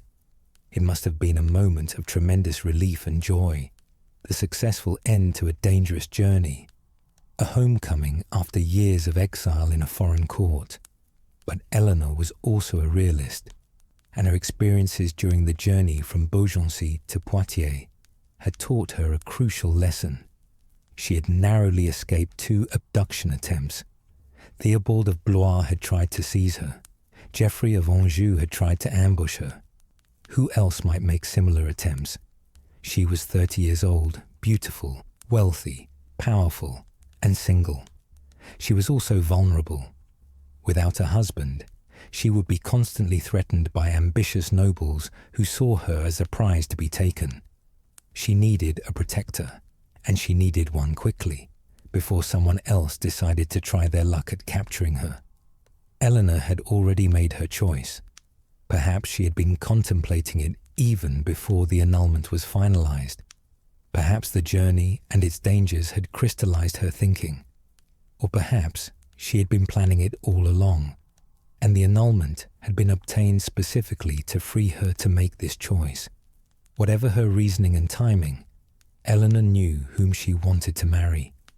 Before Easter Sunday was over, messengers left Poitiers riding northward, carrying letters from Eleanor to Henry Plantagenet, in Duke of Normandy and Count of Anjou. The message that Eleanor sent to Henry was straightforward and remarkable. She proposed marriage. She, the Duchess of Aquitaine, one of the wealthiest and most powerful women in Europe, was offering herself and her territories to the 19-year-old Duke of Normandy. It was an extraordinary proposition, one that would change the course of European history. Henry received Eleanor's message at Lisieux, a town in Normandy, on the 6th of April. The contents must have startled him, even if he had been expecting something like this. Here was an offer that no ambitious young nobleman could refuse. Marriage to Eleanor meant gaining control of Aquitaine, that vast and wealthy territory that would more than double the lands under Henry's authority. Combined with his existing holdings of Normandy, Anjou, Maine, and Touraine, Aquitaine would make him master of territories stretching from the Loire Valley to the Pyrenees, from the English Channel to the Massif Central. He would control roughly half of what is now modern France, making him more powerful than the King of France himself. But the marriage also made political sense beyond mere territorial acquisition. Aquitaine bordered Henry's territories to the south, and a friendly Aquitaine would secure his southern frontier.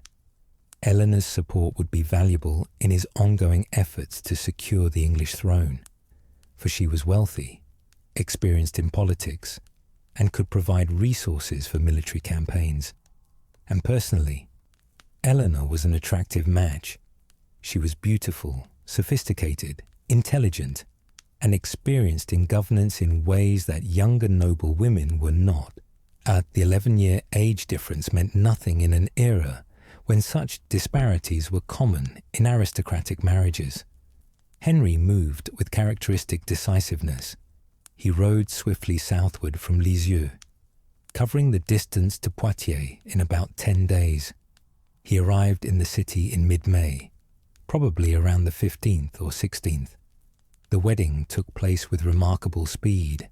On the 18th of May, 1152, which was Whit Sunday, one of the great feast days of the Christian calendar. The ceremony was held in the Cathedral of Saint-Pierre in Poitiers, with Eleanor's own clergy officiating. It was a quiet, private ceremony, without the pomp and pageantry that would have befitted their rank. They wanted to marry quickly, before anyone could object or intervene, presenting the world with a fait accompli that could not easily be undone. The speed and secrecy of the marriage were necessary because both Eleanor and Henry knew that the union would infuriate powerful figures. King Louis of France, Eleanor's former husband, would be outraged that she had married his vassal. For Henry, as Duke of Normandy and Count of Anjou, technically owed homage and fealty to the French king. Louis had not given his consent to the marriage, which by feudal custom he should have been asked to provide.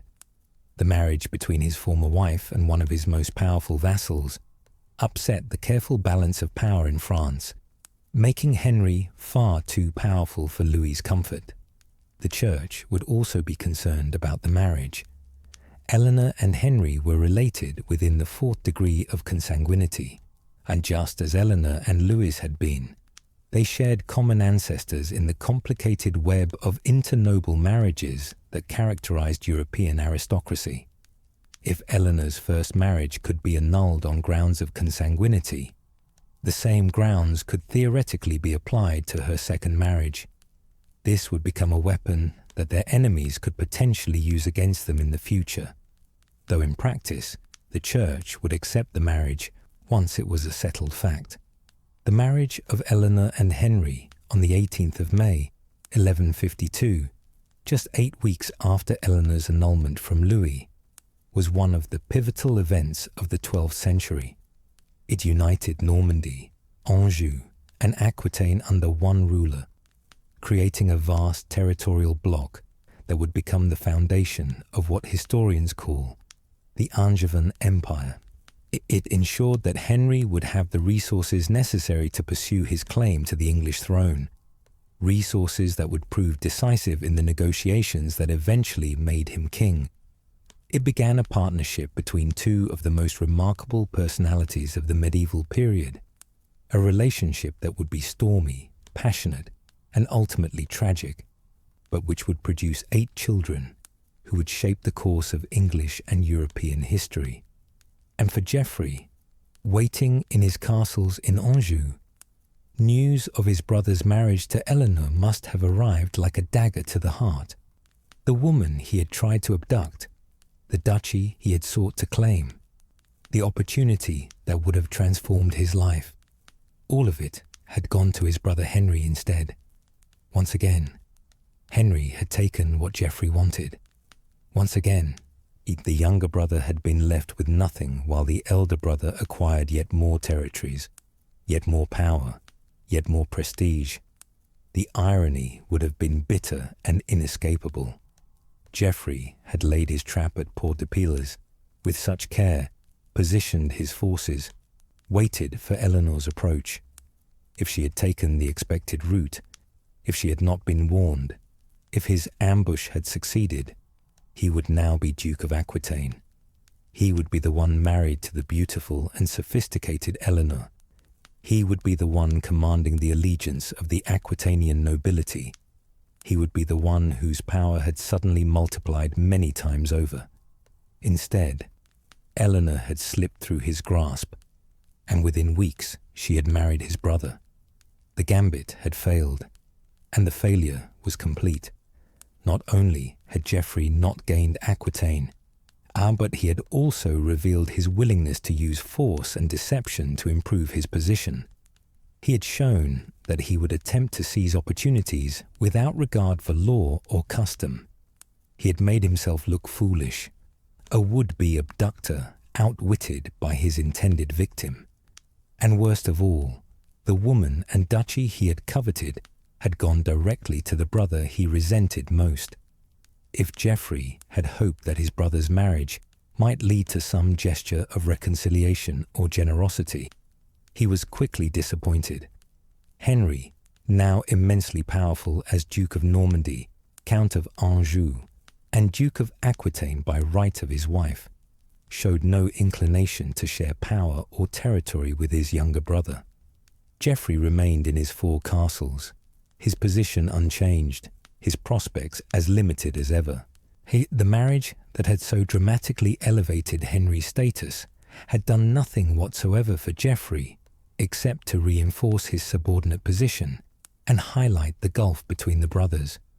In June of 1152, barely a month after Henry's wedding, Geoffrey made a decision that would define his relationship with his brother for the rest of his life. He chose rebellion. He chose to ally himself with the very men who were most threatened by Henry's sudden acquisition of power. He chose to side with Henry's enemies in an attempt to strip away some of the territories and authority that his brother had accumulated. It was an act of betrayal by any measure, a younger brother joining with foreign enemies to wage war on his own flesh and blood. The leader of this coalition was King Louis VII of France, Eleanor's former husband, who had every reason to be furious about the marriage between his former wife and his powerful vassal. Louis had approved Eleanor's annulment, expecting that she would remarry some lesser noble, someone who would not pose a threat to French royal authority. Instead, she had married Henry, creating a power bloc that controlled half of France and owed only nominal allegiance to the French crown. The marriage was a direct challenge to Louis's authority and a threat to the security of his kingdom. Louis assembled a coalition of nobles who shared his concern about Henry's growing power. He was joined by his brother Count Robert I of Dreux, who held territories in northeastern France and who recognized that Henry's expansion threatened the interests of the entire royal family. The coalition also included 2 powerful counts who controlled territories that bordered Henry's lands, Henry I of Champagne and Theobald V of Blois. These men had their own reasons for opposing Henry's rise. Theobald was the same count who had attempted to abduct Eleanor, and his failure must have rankled. Both Theobald and Henry of Champagne controlled strategically important territories, and they feared that Henry Plantagenet would eventually try to expand into their lands. Geoffrey joined this coalition, becoming the 5th member of a powerful alliance arrayed against his brother. The motivations for his decision were complex. Certainly there was the matter of the alleged will. If Geoffrey genuinely believed that he had been cheated of his rightful inheritance of Anjou and Maine, and there was also naked ambition. The coalition's stated goal was to divide Henry and Eleanor's territories among themselves if they succeeded in defeating him, and Geoffrey presumably expected to receive a substantial share of the spoils. There was resentment at his secondary position and his brother's continued accumulation of power. And perhaps there was also a desire for revenge, a wish to punish Henry for succeeding where Geoffrey had failed, for marrying Eleanor while Geoffrey had been left empty-handed. The coalition's plan was straightforward. Louis would attack Normandy from the French royal domains, bringing pressure on Henry's northern frontier. The counts of Champagne and Blois would strike from the east, threatening the Norman border and potentially invading if they saw an opportunity. Robert of Dreux would support his brother's operations, and Geoffrey would create trouble in Anjou itself, using his 4 castles as bases for recruiting disaffected nobles and challenging Henry's authority in his hereditary territories. If all went well, Henry would be faced with attacks on multiple fronts, unable to concentrate his forces forced to divide his attention and resources. His newly acquired territories would be stripped away, his power broken, and the spoils divided among the victors. The campaign began in earnest in June of 1152, with Louis leading French royal forces into Normandy. The French king, despite his reputation as a pious and unwarlike monarch, was capable of vigorous military action when his interest demanded it. His forces struck at Norman border fortresses, laying siege to castles and attempting to pry away Norman nobles' allegiance. Along the eastern frontier, the Counts of Champagne and Blois launched their own attacks, raiding into Norman territory and threatening to open a second front. Henry's response revealed the military and political skills that would make him one of the great kings of the medieval period.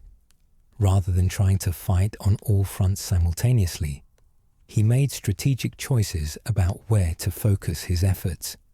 He avoided a direct confrontation with King Louis's superior forces in Normandy, instead using mobile defensive operations to contain the French advance without committing to a major battle he might lose. He stabilized the Norman border through a combination of military action and diplomatic negotiation, either persuading or compelling various nobles to maintain their allegiance. Then, with his northern frontier temporarily secured, Henry struck southward with devastating effect. He moved swiftly into Anjou, targeting Geoffrey's positions and those of any nobles who had joined the younger brother's rebellion. The speed and decisiveness of Henry's campaign caught his opponents off guard. Rather than becoming bogged down in Normandy as they had expected, Henry carried the fight into Angevin territory, putting Geoffrey and his allies on the defensive. The key engagement of the campaign was Henry's siege and capture of Montsoreau, one of Geoffrey's 4 castles. Montsoreau was strategically located where the Vienne River met the Loire, controlling important trade routes and river traffic. It was a strong fortress, well garrisoned and supplied, and capable of withstanding a prolonged siege under normal circumstances. But Henry brought to bear the full resources of Normandy, Anjou, and Aquitaine. He had siege engineers, professional soldiers, ample supplies, and most crucially, he had the authority and legitimacy of being the rightful count, while Geoffrey was viewed as a rebel against his lord and brother. The siege of Montsoreau did not last long. The garrison, recognizing that resistance was futile against Henry's overwhelming force and that no relief was coming, surrendered the castle.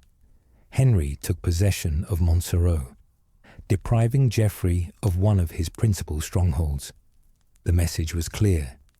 Rebellion would not be tolerated, and Henry had the power to crush it decisively. The capture of Montsoreau also demonstrated to other nobles in Anjou, who might have been considering joining Geoffrey, that such a course would lead only to defeat. Meanwhile, King Louis's campaign in Normandy was faltering. The French king fell ill, some fever or ailment that left him weakened and unable to continue active campaigning. Without Louis's direct leadership, the French offensive lost momentum. Norman defenders, seeing that the main French army was no longer advancing, gained confidence. Some French nobles began to question whether continuing the war was worth the cost. By autumn of 1152, it was clear that the coalition's campaign had failed to achieve its objectives. Henry remained in firm control of all his territories. Geoffrey had been defeated and lost a key castle, and the alliance began to dissolve. Geoffrey was forced to come to terms with his brother, accepting peace on Henry's conditions. What those conditions were exactly, we do not know, for no detailed account of the settlement survives.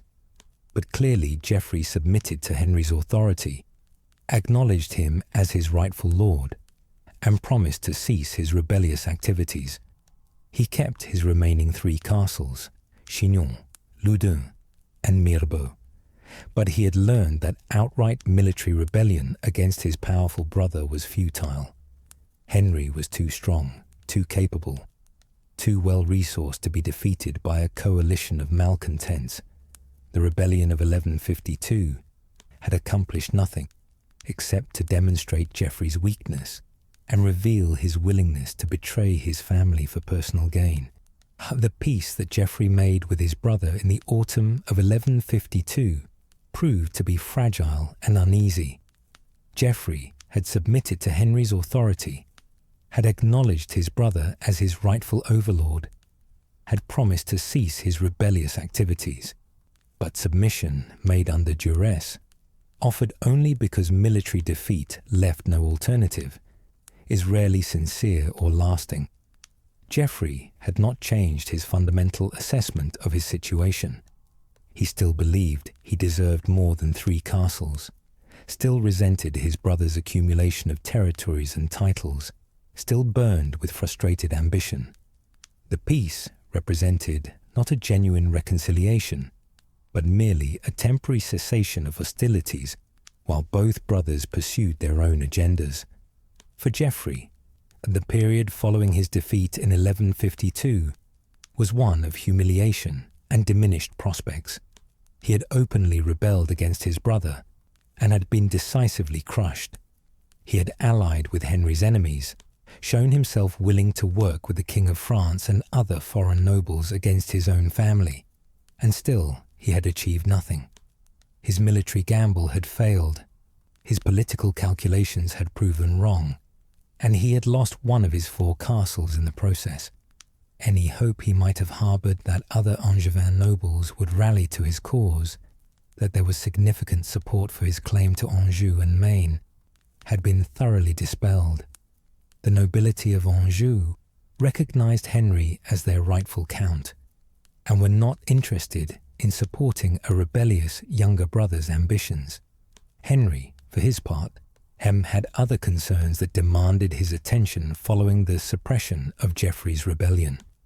The situation in England was evolving in ways that required careful management and diplomatic skill. King Stephen was aging, his health declining, his grip on power weakening month by month. Stephen's son, Eustace, whom the king desperately wanted to succeed him, was proving increasingly problematic. Eustace was violent, arrogant, and thoroughly unpopular with both the English nobility and the church. In August of 1153, Eustace died suddenly, possibly from illness, possibly from food poisoning, removing the one obstacle that had prevented serious negotiations about the English succession. With Eustace's death, the path was clear for a settlement between Stephen and Henry. Neither side wanted to continue the civil war indefinitely. Stephen was old and tired, wanting peace for the remainder of his days. Henry was young and vigorous, confident that time was on his side, willing to wait a bit longer if it meant gaining the throne peacefully rather than through continued warfare. The English barons, exhausted by nearly 2 decades of conflict, wanted stability and were prepared to accept Henry as Stephen's heir if it meant an end to the chaos. But before these crucial negotiations could reach fruition, another crisis erupted that would once again entangle Geoffrey in events beyond his control. In late 1153 or early 1154, Theobald V of Blois, one of the members of the coalition that had attacked Henry in 1152, launched an invasion of Touraine. Theobald's motives for this attack are not entirely clear from the surviving sources.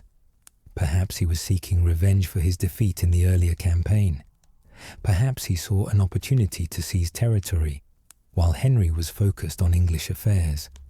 Perhaps he was responding to some specific provocation or border dispute that has not been recorded by chroniclers. Whatever his motivations, Theobald invaded with a substantial force, striking at territories that Henry regarded as his by right. The invasion was a serious matter, for Touraine was strategically important, lying between Anjou and the lands further south, and its loss would threaten Henry's control over his continental territories. Henry would need to respond militarily to drive Theobald back and reassert his authority. But before Henry could organize a major campaign, and Theobald achieved a significant tactical success that would prove deeply embarrassing to Henry and humiliating to Geoffrey. During the fighting in Touraine, Geoffrey and several other nobles found themselves in the wrong place at the wrong time. The exact circumstances are not recorded in detail by contemporary sources, but the outcome was clear. Theobald's forces captured Geoffrey and other prisoners, taking them into custody and holding them as hostages. For Geoffrey, this represented yet another failure, yet another humiliation to add to his growing list of disappointments and defeats. He had been captured by an enemy, made prisoner by the same Count Theobald, who had been his ally just a year earlier in the coalition against Henry. The capture revealed Geoffrey's weakness and vulnerability. He clearly lacked the military forces necessary to defend himself against a determined attack by a powerful noble. His 3 remaining castles, while formidable fortresses, were not sufficient to make him immune to capture when campaigning in the field. He depended ultimately on his brother's protection and power, a dependency that must have rankled even as it saved him from worse consequences. Geoffrey was not powerful enough to be a player in the great game of medieval politics. He was a pawn, a piece to be captured and used by greater powers. Theobald, now holding Geoffrey and other prisoners, was in a position to extract significant concessions from Henry. The Count of Blois sent word to the Duke of Normandy with his demands. Henry must destroy the castle of Chaumont-sur-Loire to obtain the prisoners' freedom. Chaumont-sur-Loire was an important fortress along the Loire River, controlling river traffic and commanding approaches to Henry's territories. Its destruction would eliminate a key defensive position and create a gap in Henry's defensive network. It was a high price to pay for the return of prisoners who, in a purely strategic calculation, might not have been worth such a cost. But Henry paid the price. Whatever his personal feelings about his troublesome younger brother, whatever frustrations he felt at Geoffrey's repeated failures and rebellions, Henry was not willing to leave his brother in Theobald's hands. Family loyalty, concern for the family's reputation, or perhaps simply the practical consideration that a brother in enemy hands could be used to make even greater demands. Whatever his reasoning, Henry agreed to Theobald's terms, and he ordered the destruction of Chaumont-sur-Loire, dismantling the castle's fortifications to render it indefensible, and Theobald released Geoffrey and the other prisoners. For Geoffrey, the experience must have been profoundly humiliating. He had been captured like a common knight, held prisoner by an enemy, ransomed at the cost of one of his brother's castles. He owed his freedom to Henry's decision to pay for his release, making him even more beholden to the brother he resented. The incident demonstrated conclusively that Geoffrey was not capable of operating independently, that he needed Henry's protection and resources, that his attempts to establish himself as a power in his own right had failed utterly. He was 20 years old, of royal blood, brother to one of the most powerful men in France, and yet he had been captured and held for ransom like any minor noble caught in a border skirmish. The chroniclers who recorded this incident did not elaborate on Geoffrey's feelings or reactions to his captivity and ransom. Medieval chroniclers were generally not interested in exploring the psychological states of their subjects, preferring to record events rather than emotions. But we can imagine that Geoffrey, sitting in Theobald's castle, awaiting his brother's decision about whether to pay for his release, must have experienced a complex mixture of fear, shame, anger, and bitter self-awareness. Fear that Henry might decide he was not worth the price of a castle's destruction. Shame at having been captured so easily. Anger at his dependence on the brother he envied. And perhaps a dawning awareness that his ambitions would never be realized, that he would never escape Henry's shadow, that all his schemes and rebellions and alliances had accomplished nothing except to demonstrate his own inadequacy. The political situation in England reached its culmination in the autumn of 1154. Negotiations between King Stephen and Duke Henry, mediated by church officials and leading barons, resulted in the Treaty of Wallingford, sometimes called the Treaty of Westminster, depending on which source one consults. The terms of the treaty were straightforward and elegant in their simplicity. King Stephen would remain on the English throne for the rest of his natural life, retaining all the dignity and authority of his position. But Henry would be formally recognised as Stephen's heir, and with the English succession settled in his favour. Stephen's remaining son William would receive his father's family lands in Normandy and some estates in England, but would have no claim to the throne. The treaty was signed in November of 1153, formally ending the civil war that had torn England apart for 19 years. Both sides could claim a measure of victory. Stephen kept his throne and his dignity, not forced to abdicate or admit that his seizure of the crown had been illegitimate. Henry gained recognition as the rightful heir, ensuring that he would eventually become king without having to fight for every castle and town. The English nobility and people gained the promise of peace and stability, an end to the chaos and violence that had characterized the anarchy. On the 19th of December, 1154, and King Stephen died at Dover Castle. He was about 60 years old, worn down by decades of warfare and political struggle. His death came just over a year after the treaty had been signed, quickly enough that Henry did not have to wait long for his inheritance, but long enough that Stephen had achieved his goal of dying as a crowned and anointed king. Stephen's body was taken to Faversham Abbey for burial, the monastery he had founded years earlier. His reign had been characterized by weakness and civil war, by his inability to maintain royal authority in the face of Matilda's challenge and baronial independence. But he had kept the crown until death and had negotiated a peaceful succession that would restore order to the kingdom. Henry received word of Stephen's death while he was in Normandy. He immediately made preparations to cross the Channel and claim his inheritance.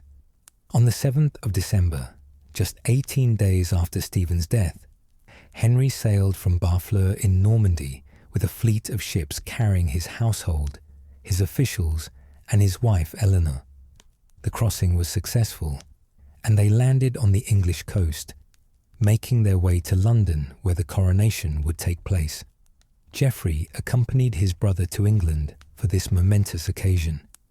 Despite all their conflicts, despite Geoffrey's rebellions and Henry's military responses to those rebellions, despite the resentments and rivalries that poisoned their relationship, Geoffrey was still Henry's brother, still a member of the royal family, still entitled to witness and participate in the greatest triumph of their house. Henry, now 21 years old, was about to be crowned King of England, fulfilling the dream that their mother had fought for through 2 decades of civil war, realizing the potential that their father had recognized when he had married Matilda all those years ago, claiming the inheritance that their grandfather King Henry I had intended them to have. The coronation took place on the 19th of December, 1154, at Westminster Abbey, that great church where English kings had been crowned since the time of William the Conqueror. The ceremony was ancient and sacred, unchanged in its essential elements for generations. Henry processed into the abbey in his coronation regalia, accompanied by the great nobles and churchmen of England. The Archbishop of Canterbury, the primate of the English Church, performed the ceremony, anointing Henry with holy oil, placing the crown upon his head, girding him with the sword of state, handing him the scepter and orb that symbolized royal authority. Henry swore the coronation oath, promising to maintain peace in his kingdom, to ensure justice for all his subjects, to protect the church and uphold its rights and privileges. The assembled nobles and clergy acclaimed him as their king, shouting their acceptance and support. The bells of Westminster rang out, announcing to London and to all England that a new king had been crowned. Henry II, by the grace of God, King of England, Duke of Normandy, Count of Anjou, Duke of Aquitaine, was now the ruler of an empire that stretched from the Scottish border to the Pyrenees Mountains, from the Atlantic Ocean to the borders of the Holy Roman Empire. For Henry, and the coronation represented the culmination of everything his family had worked toward for 3 decades. His grandfather, King Henry I, had arranged his mother's succession, only to have it usurped by Stephen. His mother had fought a brutal civil war to claim her throne, coming tantalizingly close to success before ultimately failing to be crowned herself. His father had conquered Normandy to support the family's claim. Now, Henry had achieved what they could not. He had become King of England, peacefully and with the full blessing of church and nobility. He was 21 years old and ruled territories more extensive than any English king before him. His future seemed limitless, filled with possibility and promise.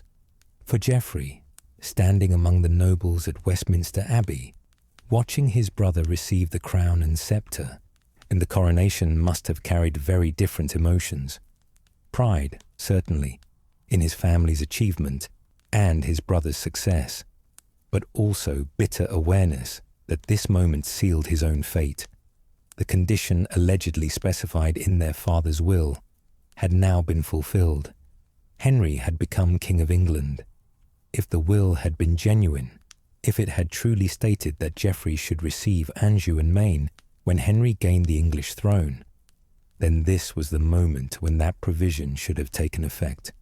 But Henry showed no sign of relinquishing Anjou, made no announcement about transferring those territories to his brother, offered no gesture that suggested Geoffrey would receive anything more than he already possessed. Geoffrey was 20 years old, brother to the King of England, son of an Empress and a Count, a descendant of William the Conqueror and the Counts of Anjou, heir to the bloodline that would later be called Plantagenet, and yet his entire inheritance consisted of 3 castles, Chinon, Loudun, and Mirebeau. He had no county, no duchy, no title beyond his birth name. He received a stipend from his royal brother, making him financially dependent like a pensioner. His future prospects, once uncertain but potentially promising, now seemed permanently fixed. Henry was king, commanding the resources of England in addition to his French territories. Geoffrey was merely the king's brother, a subordinate figure forever in Henry's shadow. The contrast between the brothers' positions could not have been starker than it was on that December day in 1154. Henry stood at the altar of Westminster Abbey, crowned and anointed, acclaimed by nobles and people, the master of an empire. Geoffrey stood among the crowd, just another face in the assembly, notable only for his family connection to the new king, his own accomplishments negligible, his own prospects limited. Everything that Geoffrey had tried, the abduction attempt, the rebellions, the alliances with enemies, had failed. Henry, meanwhile, had succeeded in everything, his rise to power seeming effortless, his accumulation of territories and titles appearing almost inevitable. The year 1155 passed relatively quietly for Geoffrey. If he entertained hopes that his brother's coronation and the demands of ruling England might distract Henry enough to give Geoffrey opportunities for advancement, he was disappointed. Henry proved to be a vigorous and effective king, capable of managing multiple kingdoms simultaneously. He spent the early months of his reign establishing his authority in England, dealing with the aftermath of the Civil War, restoring royal castles and prerogatives that had been usurped by barons during the anarchy, reforming the administration and legal system. But Henry did not neglect his French territories. He returned to the continent in 1155 and resumed active management of Normandy, Anjou, and Aquitaine. He was everywhere at once, it seemed, moving with restless energy between England and France, between one crisis and another, never still, always active. Contemporary chroniclers remarked on Henry's phenomenal energy, his inability to remain idle, his habit of exhausting everyone around him with his constant motion and ceaseless activity.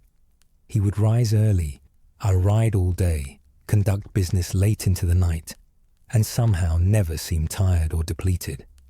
Geoffrey, by contrast, remained in his castles, his activities unrecorded by chroniclers, his life apparently uneventful. We do not know how he spent the year 1155. Perhaps he managed his 3 fortresses, overseeing their maintenance and the training of their garrisons. Perhaps he hunted and hawked in the forests around his castles, participating in the aristocratic pastimes that filled the days of nobles when they were not at war. Perhaps he held court for the knights and retainers who owed him service, dispensing justice in minor disputes, receiving reports from his castellans. But whatever he did, he was not making his mark on history.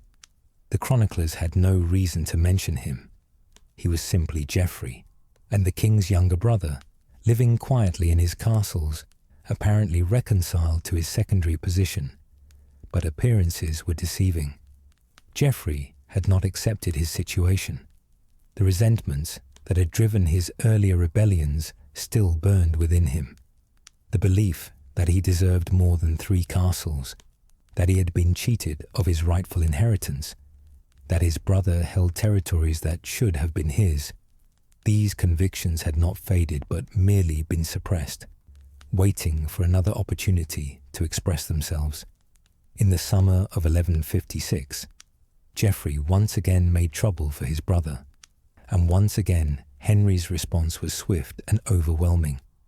The exact nature of Geoffrey's troublemaking in 1156 is not clearly specified in the surviving sources. The chroniclers simply record that Geoffrey was again making trouble for Henry, without elaborating on what specific actions he took or what triggered the final confrontation between the brothers. Perhaps Geoffrey was agitating among the nobles of Anjou, trying to recruit support for his claim to the county. Perhaps he was refusing to acknowledge Henry's authority over the castles he held, claiming them as his own allotment, rather than as fiefs held from his brother. Perhaps he was negotiating with Henry's enemies again, preparing another rebellion in alliance with the King of France or other hostile nobles. Perhaps he was simply being provocative and defiant, asserting his independence in ways that Henry could not tolerate from a vassal, even a vassal who was also his brother. Whatever Geoffrey did, and it was enough to provoke Henry to decisive military action. In the summer of 1156, the King of England brought the full weight of royal power to bear against his younger brother. Henry laid siege to all 3 of Geoffrey's remaining castles, Chinon, Loudun, and Mirebeau. This was not a half-hearted effort or a symbolic gesture, but a serious military campaign aimed at completely breaking Geoffrey's independent power. The siege of these castles represented an enormous commitment of resources. Each fortress was formidable in its own right, built to withstand attack, garrisoned by professional soldiers who knew their trade. Chinon, in particular, was one of the strongest castles in all of France, perched on a rocky spur above the Vienne River, with massive walls and towers that made it nearly impregnable. To besiege even one such castle required siege engines, supplies for a prolonged operation, and substantial military forces to invest the fortress and prevent the garrison from sallying out or receiving reinforcements. To besiege 3 castles simultaneously required the kind of resources that only a king could command. Henry had those resources. As King of England, Duke of Normandy, Count of Anjou, and Duke of Aquitaine, he could draw upon the military forces of multiple territories. He had professional soldiers, mercenaries, knights who owed him feudal service, and common soldiers levied from his various domains. He had skilled engineers who understood siege warfare, who could build trebuchets and mangonels to hurl stones against castle walls, who could construct siege towers and battering rams, who could undermine walls and dig tunnels beneath fortifications. He had the wealth to pay for all of this, to keep his armies in the field for as long as necessary, to sustain a campaign through weeks or months of operations. Most importantly, Henry had legitimacy and authority. He was not just a powerful noble making war on another noble, which might have been seen as a private quarrel. He was a king enforcing his authority against a rebellious vassal. The castles that Geoffrey held were technically held from Henry as overlord. Geoffrey had no independent right to them, but held them as fiefs, which meant they could be forfeited if he proved disloyal or rebellious. Henry was within his rights as king and overlord to reclaim those castles if Geoffrey had violated the terms of his vassalage. This legal and moral authority made it much easier for Henry to recruit support and much harder for Geoffrey to find allies willing to assist him. The sieges proceeded methodically. Henry's forces surrounded each castle, cutting off supplies and communications, preventing any possibility of relief or escape. Siege engines were brought up and began the slow work of battering the walls. Soldiers attempted to scale the fortifications or undermine them. The garrisons fought back as best they could, raining arrows and crossbow bolts down on the attackers, dropping stones and boiling oil on anyone who came too close to the walls, making sorties to destroy siege equipment when opportunities arose. But the outcome was never really in doubt. Henry's resources were too great, his determination too firm, his authority too overwhelming. One by one, and the castles fell or surrendered. The garrisons, recognizing that no help was coming, that continuing resistance would only result in their deaths, negotiated terms of surrender. Geoffrey, watching his power base systematically dismantled, his fortresses taken from him one after another, had no choice but to submit once again to his brother's authority. The sources suggest that he may have managed to retain Loudun, though even this is uncertain. But Chillon and Mirbeau, his principal strongholds, were lost to him, taken by force, and added to Henry's already extensive collection of castles. In compensation for taking these castles, Henry granted Geoffrey an annual payment. The amount was substantial, £1,500 sterling per year, a sum that would support a respectable noble household, pay for knights and retainers, and allow Geoffrey to live in comfort and dignity. But it was money, not land. It was an allowance, not independent power. It made Geoffrey financially dependent on his brother's goodwill, for the payments could theoretically be stopped or reduced if Geoffrey displeased his royal brother. It was, in short, a pension for a younger brother, not the inheritance of a count or duke. Geoffrey, at 22 years old, found himself in an even worse position than after his previous defeats. He had now lost all of his castles except possibly Loudun. He had no power base from which to operate independently. He was entirely dependent on Henry for his income. He had demonstrated repeatedly that he was willing to rebel against his brother, to ally with enemies, to cause trouble whenever possible, and each time he had been defeated more thoroughly than before. His credibility was shattered. No noble would trust him as an ally, knowing that he lacked the power to be useful and that allying with him would only earn Henry's enmity. No rebellion he might initiate would attract supporters, for everyone could see that he was too weak to succeed. For Geoffrey, this final defeat must have been devastating. He had tried everything he could think of to improve his position. He had attempted to abduct Eleanor and seize Aquitaine, failed. He had rebelled in alliance with the King of France, failed and lost a castle. He had been captured and ransomed, humiliated. He had tried again to challenge his brother's authority, failed, and lost his remaining castles. At every turn, his ambitions had been frustrated, his schemes had come to nothing, and his power had been diminished. He was further from achieving his goals in 1156 than he had been when his father died in 1151. 5 years of struggle, rebellion, and conflict had accomplished nothing except to demonstrate his weakness and dependence. The psychological impact of these repeated failures on Geoffrey can only be imagined. Medieval chroniclers did not write character studies or psychological analyses. They recorded events, battles, treaties, and successions, but not the inner emotional lives of their subjects.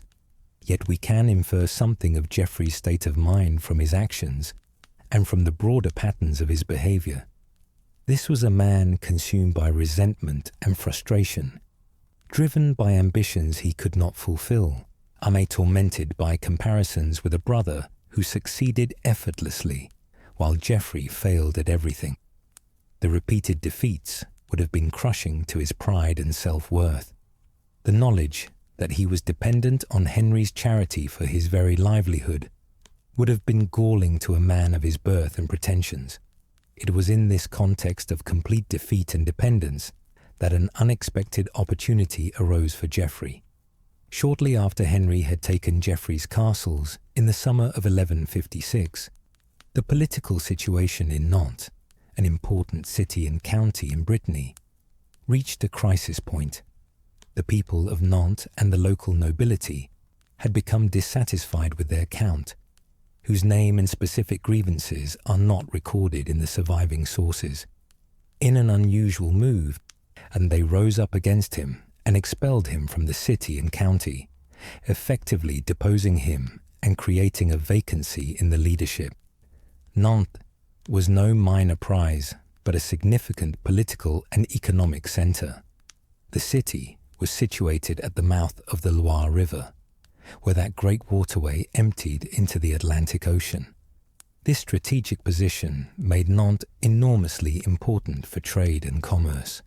Ships could sail up the Loire from the Atlantic, carrying goods from distant ports, wine from Spain and Portugal, wool from England, timber from northern Europe, exotic spices and silks that had travelled through the Mediterranean from the Orient. From Nantes, goods could be transported upriver into the heart of France, reaching markets in Anjou, Touraine, and beyond. The city was wealthy, its merchants prosperous, its customs revenues substantial. The county of Nantes also had significant strategic importance. It occupied a position on the border between Breton territories to the west and Angevin territories to the east. Control of Nantes meant control of the Lower Loire, influence over trade routes, and a foothold in Brittany. For centuries, the county had been contested between Breton and Angevin interests, with various counts trying to maintain independence while being pulled toward one sphere of influence or another. The Angevin counts had historically claimed some authority over Nantes, though Breton dukes had also asserted their rights to the county. With the current count expelled, the question arose, who would replace him? The people and nobles of Nantes needed a new count, someone who could govern the county effectively, protect it militarily, manage its complex relationships with both Brittany and Anjou. But they also needed someone whom the major powers in the region would accept. If they chose a count who was unacceptable to Henry, the King of England and Count of Anjou would likely intervene militarily. If they chose someone unacceptable to the Duke of Brittany, they might face invasion from the west. They needed to tread carefully, finding a candidate who could balance these competing interests. The nobility and citizens of Nantes decided to appeal to King Henry for guidance. They sent envoys to the English king, explaining their situation and asking whom he would recommend as their new count.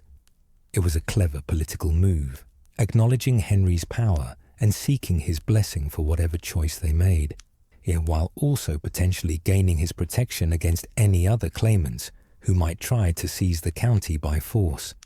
Henry's response demonstrated both political shrewdness and perhaps some fraternal generosity. He suggested his brother Geoffrey for the position. It was an inspired choice on multiple levels. For Henry, appointing Geoffrey as Count of Nantes solved several problems simultaneously. It gave his troublesome brother a title and territory of his own, satisfying at least partially Geoffrey's demands for greater status and providing him with a position befitting his royal birth. It removed Geoffrey from Anjou, where his presence and rebellious tendencies had been a constant source of friction. It placed a loyal family member, or at least someone who could be controlled through family ties, in a strategically important position on the border between Henry's territories and Brittany, and it aligned Nantes firmly with Angevin interests, rather than allowing it to potentially fall into hostile hands. For the people and nobles of Nantes, accepting Henry's suggestion made perfect sense. Geoffrey was brother to the King of England and Count of Anjou, giving him substantial prestige and connections. He had royal blood through his mother, making him a suitable person to hold comital rank. His appointment would ensure Henry's support and protection, which was crucial for a county that existed in a contested border region. And perhaps they calculated that Geoffrey, having been repeatedly defeated and humiliated by his brother, would be grateful for the opportunity and would govern responsibly rather than risk losing this position as he had lost everything else. The offer was made to Geoffrey, and Geoffrey accepted. In 1156, at the age of 22, Geoffrey became Count of Nantes. For the first time in his adult life, he possessed a title of his own. Not just castles held from his brother, not just an annual stipend, but an actual county with its own traditions, laws, customs, and people. He was Count Geoffrey, ruler of Nantes, a position that carried dignity, authority, and respect. He could hold his own court, dispense justice to his subjects, collect revenues from his county, maintain his own household of knights and officials. He had finally achieved what he had been seeking since his father's death, a position befitting his birth and blood. Yet the circumstances of his appointment must have been a constant reminder of his dependence on Henry. He had not conquered Nantes through military prowess. He had not inherited it as a birthright from his ancestors. He had not gained it through strategic marriage or diplomatic maneuvering.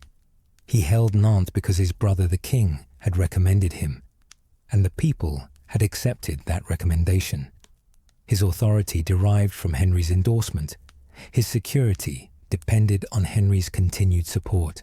His entire position rested on his brother's will. In a very real sense, even this achievement was not his own, but a gift from the brother who had defeated him so thoroughly. Still, Geoffrey must have felt some sense of relief and satisfaction as he took up his new position. He was a count finally. He ruled a wealthy and important city and county. He had escaped from the shadow of Anjou and his brother's immediate supervision.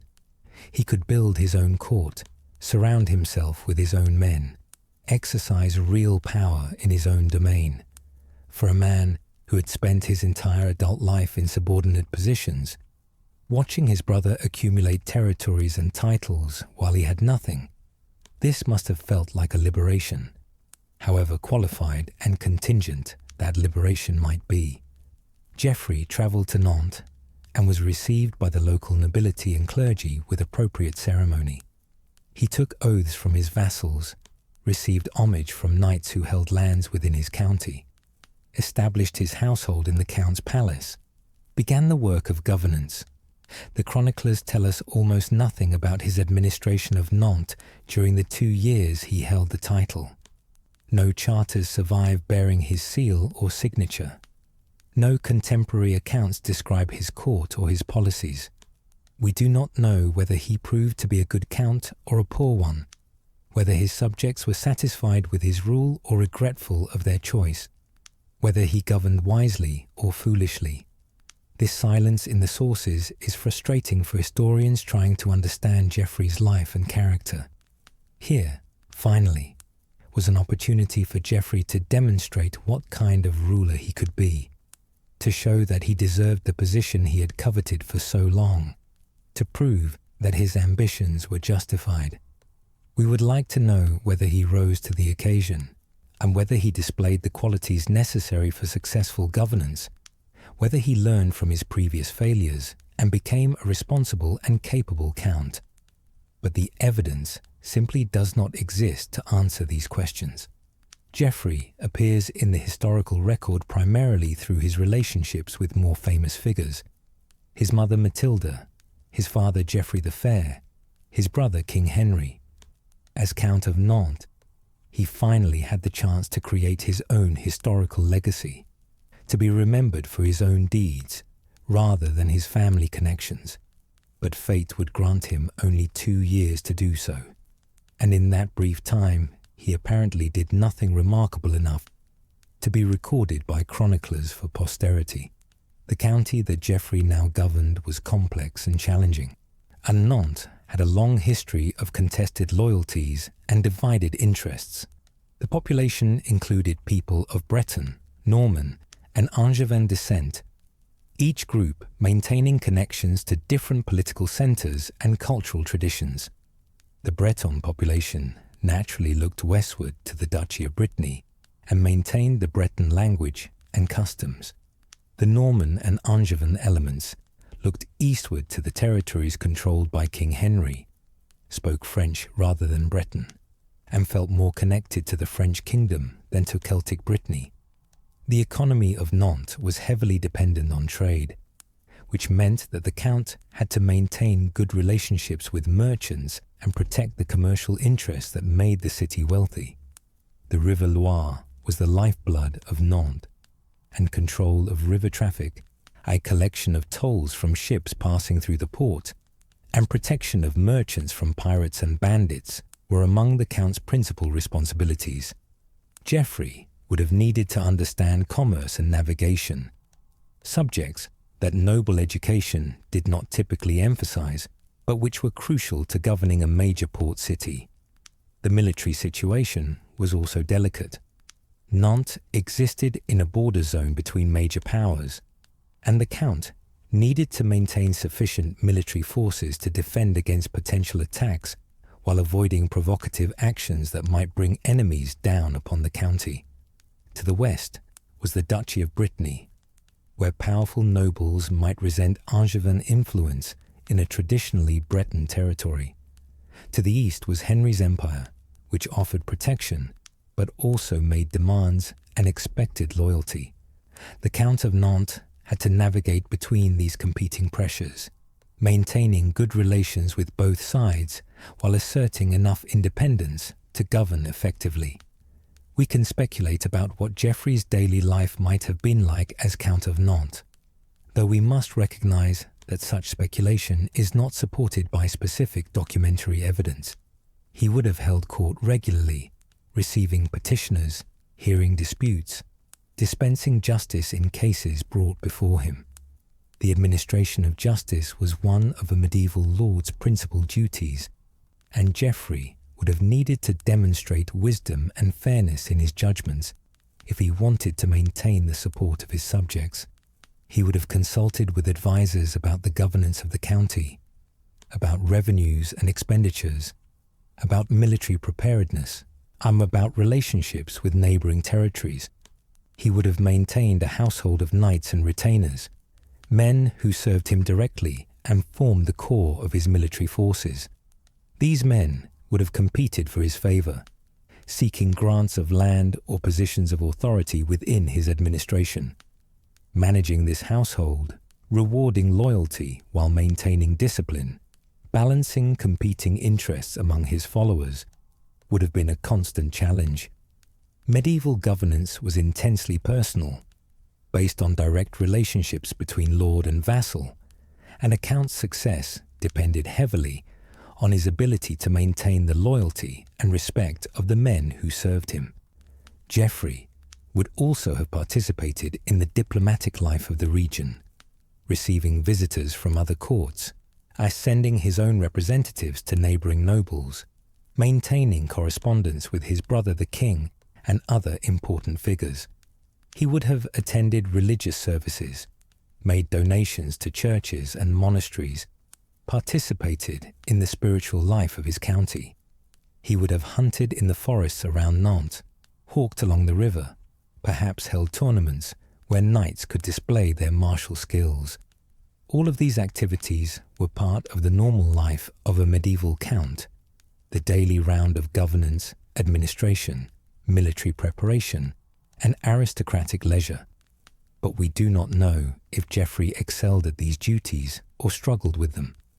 We do not know if he was popular with his subjects or resented. We do not know if he governed justly or tyrannically. We do not know if he was generous or miserly, energetic or lazy, competent or incompetent. The silence of the sources leaves these questions unanswered. Geoffrey had finally achieved what he had sought for so long: a county of his own, a title to match his royal birth, authority to exercise independently of his brother's direct supervision. But whether he used this opportunity wisely or wasted it, whether he proved himself worthy of the position or demonstrated that his ambitions had always exceeded his abilities, we simply cannot say. What we do know is that Geoffrey's time as Count of Nantes was brief. He assumed the title in 1156 and held it until his death in 1158, a span of only 2 years. This was not long enough to leave a lasting impact on the county, not enough time to fundamentally reshape its institutions or redirect its politics. Even a capable and energetic count would have spent the first months or year simply learning about his new responsibilities, understanding the local political landscape, establishing relationships with key nobles and clergy. Any significant reforms or major initiatives would have required more time to implement than Geoffrey had available. The brevity of his reign also meant that he had little opportunity to demonstrate whether he had learned from his previous failures. Had the repeated defeats at his brother's hands taught him prudence and responsibility? Had losing his castles made him more careful about provoking powerful enemies? Had the humiliation of capture and ransom made him more thoughtful about the consequences of his actions? We cannot know, because he died before he could establish a clear pattern of governance that would answer these questions. His time as Count of Nantes was an incomplete experiment, a story cut short before we could see how it would end. In July of 1158, Geoffrey died suddenly at Nantes. He was just 24 years old, young by any standard, dying in what should have been the prime of his life. The sources provide no details whatsoever about the circumstances of his death. We are not told whether he suffered from illness or injury. We do not know if his death was sudden or followed days or weeks of sickness. We have no deathbed scene, no final words, no account of his last moments. He simply died, and that bare fact is all that the chroniclers chose to record. The lack of detail is frustrating but not surprising. Medieval chroniclers often paid little attention to the deaths of relatively minor nobles, unless those deaths occurred under dramatic circumstances, in battle, by assassination, through some extraordinary accident or unusual disease. Geoffrey's death, whatever its specific cause, apparently did not strike contemporary observers as particularly noteworthy. He was the younger brother of the king, a count who had held his title for only 2 years, a figure of limited importance in the grand scheme of European politics. His death merited a brief notice in the chronicles, a statement of when and where he died, but not a detailed account of the circumstances or any extended eulogy praising his virtues. We can only speculate about the cause of death, Perhaps Geoffrey fell victim to one of the many diseases that killed medieval people with terrifying regularity. Typhoid, dysentery, pneumonia, malaria, smallpox, bubonic plague. Perhaps he suffered an accident while hunting or riding, a fall from a horse that broke his neck or crushed his skull. Perhaps he was wounded in some minor skirmish or border clash, and the wound became infected, leading to blood poisoning and death. Perhaps he was poisoned, though there is no evidence whatsoever to support such a dramatic conclusion, and it seems unlikely given that no one commented on suspicious circumstances.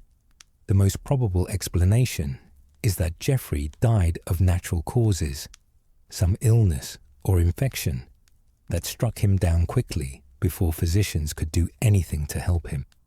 Medieval medicine was rudimentary and based on theories of humours and balances that bore little relationship to actual biological processes.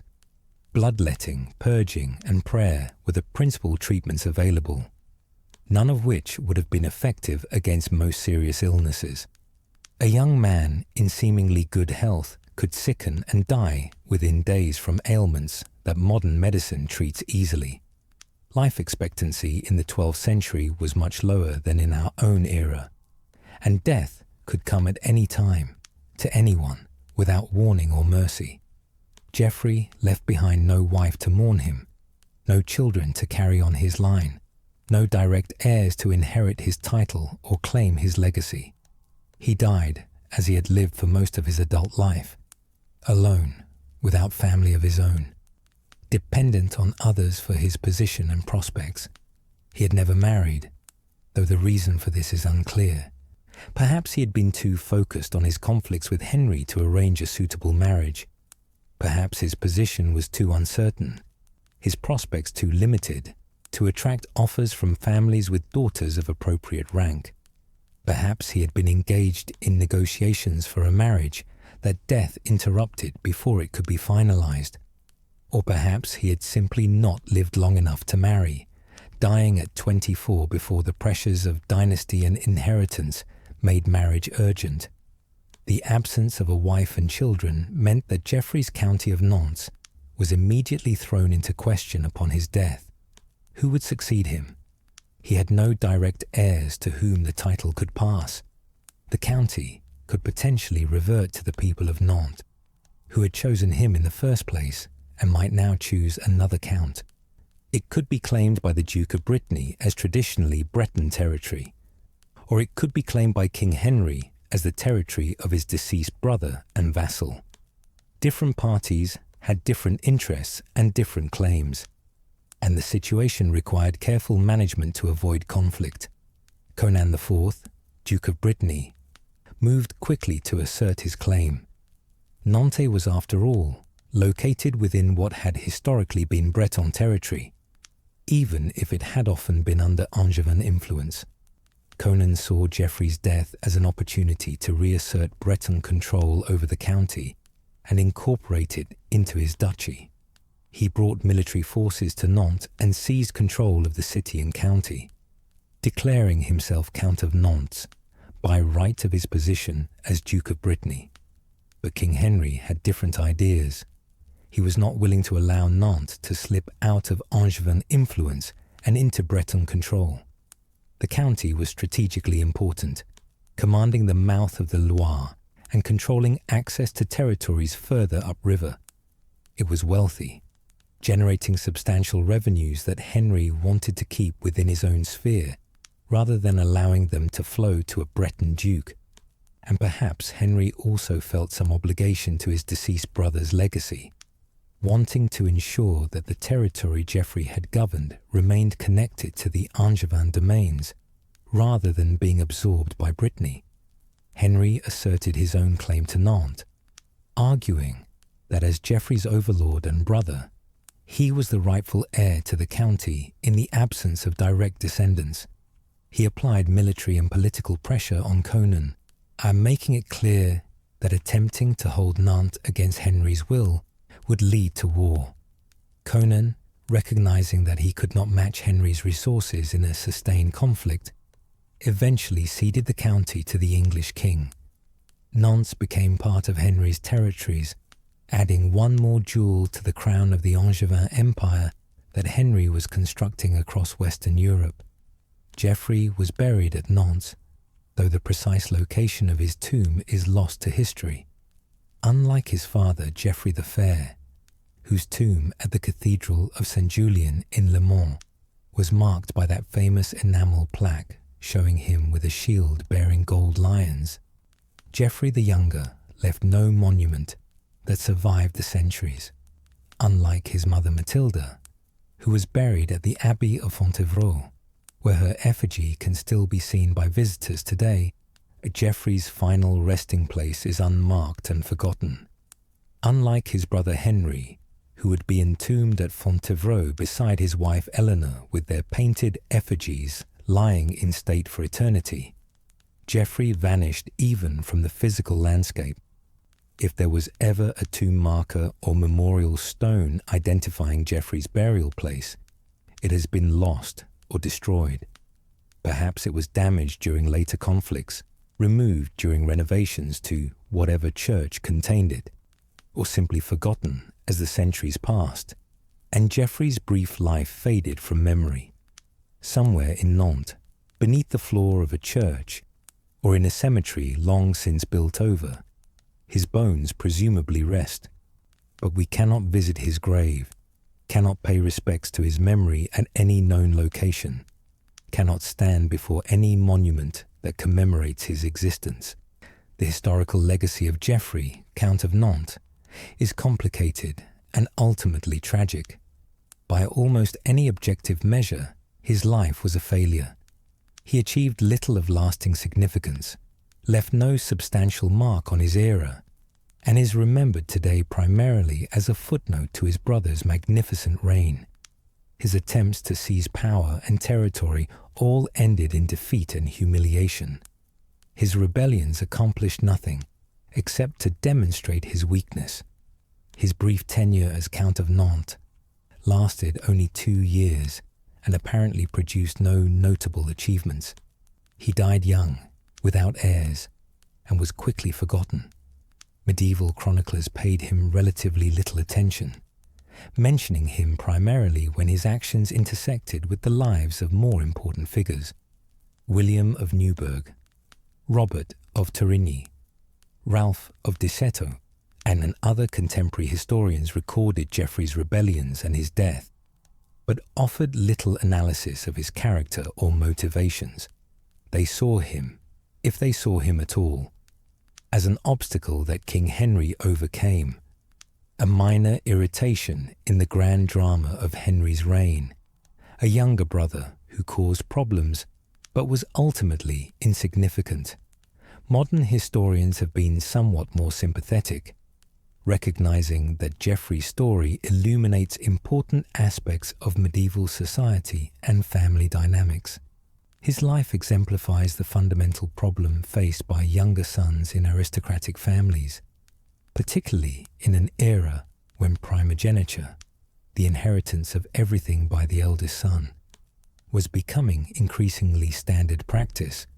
Geoffrey was born into enormous privilege, son of a count and an empress, brother to a king, heir to one of the most illustrious bloodlines in Europe.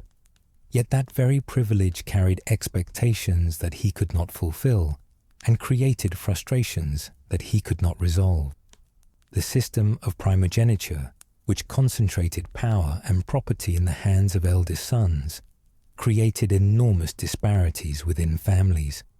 The eldest son inherited titles, lands, castles, and the authority that came with them. Younger sons received little or nothing, left to make their own way in a world that offered them few opportunities for advancement commensurate with their noble birth. They might enter the church, but this required a religious vocation that not all possessed. They might serve their older brothers loyally, but this meant accepting permanent subordination to someone who was often a peer in age and breeding, and they might seek their fortune through military service, mercenary work, or advantageous marriage. But success in these ventures was never guaranteed. Geoffrey tried various strategies to escape this predicament. He attempted the bold stroke, the abduction of Eleanor that might have transformed him into Duke of Aquitaine overnight. When that failed, he tried rebellion, allying with his brother's enemies in hopes of stripping away some of Henry's territories through military force. When rebellions failed, he tried again, apparently unable to accept that his position was what it was and would not change. Each attempt ended in defeat. Each failure made his situation worse, but he kept trying, driven by ambitions he could not abandon and resentments he could not overcome. There is something almost tragic about Geoffrey's persistence in the face of repeated failures. A more pragmatic or realistic person might have accepted his position after the first or second defeat, might have made peace with being merely the king's brother, might have sought contentment in the comfortable life that his royal connection afforded him. But Geoffrey could not do this. He could not accept that the accident of birth order had determined his fate, that being born second meant being forever second, that no amount of ambition or effort would change the fundamental reality of his subordinate position. This persistence speaks to Geoffrey's character in ways that are both admirable and foolish. It suggests a man with pride, ambition, and determination, qualities that in other circumstances might have led to great achievements.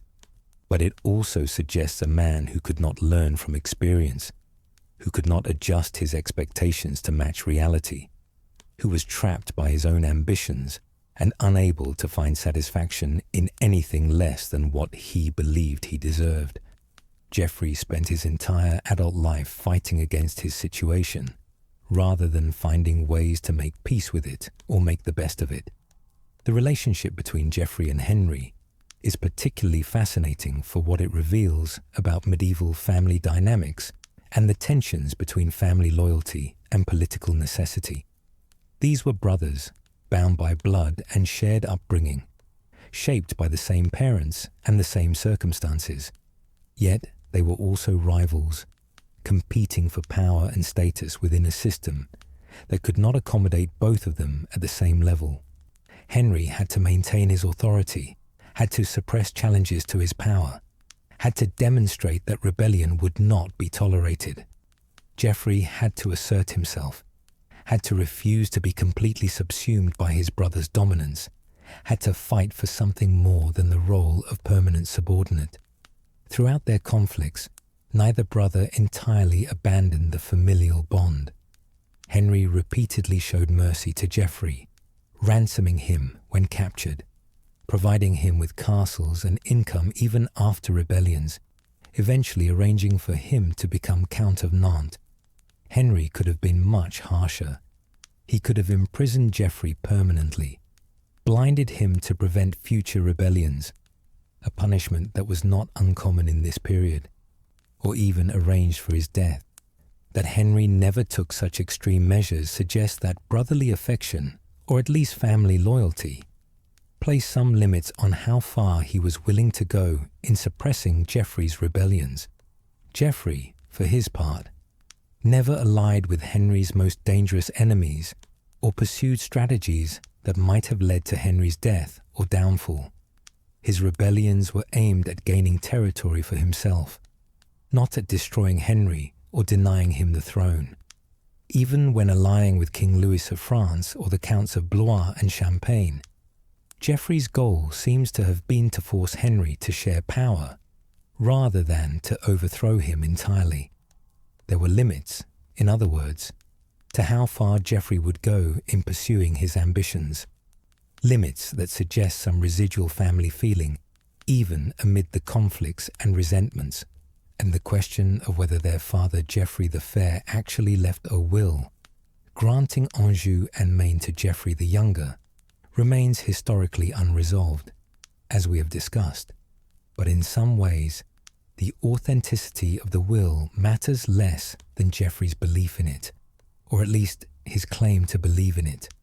Whether the will was genuine or fabricated, It provided Geoffrey with a narrative that explained his resentments and justified his rebellions, at least to himself. It allowed him to see himself not as a grasping younger brother envious of his sibling's success, but as the victim of injustice, a rightful heir denied his inheritance, a man fighting for what was legitimately his. This self-conception may have made it psychologically impossible for Geoffrey to simply accept his subordinate position and find contentment within it. In the broader narrative of the Plantagenet dynasty, Geoffrey plays the role of the might-have-been, the path not taken, the alternative future that never materialized. If Eleanor had taken a different route from Beaugency, if Geoffrey's ambush at Port de Piles had succeeded, if he had married the Duchess of Aquitaine and become Duke himself, European history might have unfolded very differently. There might have been two powerful brothers competing for influence, two Plantagenet power centers, rather than one unified empire under Henry. The balance of power in France would have been different. The succession to the English throne might have taken a different course, and Geoffrey himself would be remembered as a major figure rather than a minor footnote. But history is not made of might-have-beens, but of what actually happened. Geoffrey did not capture Eleanor. He did not gain Aquitaine. He did not establish himself as a power equal to his brother. Instead, he spent his life in his brother's shadow, achieved little, died young, and was forgotten. His story is one of unfulfilled potential, of ambitions that exceeded abilities, of a second son who could not escape the destiny that his birth order imposed upon him. Yet even in failure, Geoffrey's story has value. It reminds us that not everyone in history succeeds, that ambition and high birth do not guarantee achievement, that the game of medieval politics produced many more losers than winners. For every Henry II who built an empire and left a lasting legacy, there were dozens of Geoffrey VI who struggled and failed, whose names appear briefly in the chronicles before fading into obscurity. Their stories matter too, for they show us the full spectrum of medieval experience, not just the triumphs of the great, but also the defeats of the merely ambitious. Geoffrey's life also reminds us of the role that chance and circumstance play in shaping human destiny. He was not inherently less capable than Henry, not fundamentally inferior in intelligence or courage or determination. His failure was largely a product of the system into which he was born, a system that gave everything to the eldest son and left younger sons to scramble for whatever they could obtain. In a different system, with different rules of inheritance, with different opportunities for advancement, Geoffrey might have found a path to success and fulfillment. But the medieval world did not offer such alternatives, and Geoffrey's tragedy was to be born into circumstances that could not accommodate his ambitions. As we let these images of 12th century Nantes and Anjou fade into the gentle darkness of sleep, we might reflect on the sadness of a life lived in frustration and resentment, never finding satisfaction, always reaching for something just out of grasp. Geoffrey spent his 24 years striving for more, fighting against his circumstances, refusing to accept the limitations that fate and family structure imposed upon him. Whether this made him admirable or foolish, tragic or merely sad, is perhaps a question each of us must answer for ourselves. His grave lies somewhere in Nantes, unmarked and forgotten. His achievements, such as they were, left no lasting trace. His name appears in the chronicles as a minor character in other people's stories. But for those 2 decades of his life, Geoffrey lived and breathed and dreamed and schemed and hoped and failed, experiencing all the emotions and disappointments of a human life, even if that life was brief and ultimately unsuccessful. In sleep, at least, we can grant him the success that eluded him in waking life, can imagine a world where the ambush succeeded, where the rebellions triumphed, where the younger brother finally stepped out of his sibling's shadow and claimed his place in the sun. Rest now, as Geoffrey rests in his unknown grave. Close your eyes and drift into dreams, where castles stand unconquered, where brothers love without rivalry, where birth order does not determine destiny, where every person, regardless of when they were born or what position they occupy in their family, can find meaning and fulfillment and peace. Let the story of Geoffrey, Count of Nantes, the brother who rebelled and lost, carry you gently into sleep, where history's disappointments cannot reach you, and where all ambitions, however frustrated in life, find completion in the boundless realm of dreams. Thank you for joining us tonight on this complete journey through the life of Geoffrey VI, Count of Nantes, the younger brother whose ambitions were forever frustrated by the accident of his birth order. If you enjoyed this peaceful exploration of medieval history and the human stories behind the great events of the 12th century, please consider liking this video, sharing your thoughts in the comments about which historical figure you'd like us to explore next, and subscribing to Sleepy Crown for more soothing tales from the past. May Geoffrey's story remind you that even in failure there is dignity, even in defeat there is humanity, and even the forgotten deserve to have their stories told. Sweet dreams, dear listener, and until next time, sleep well.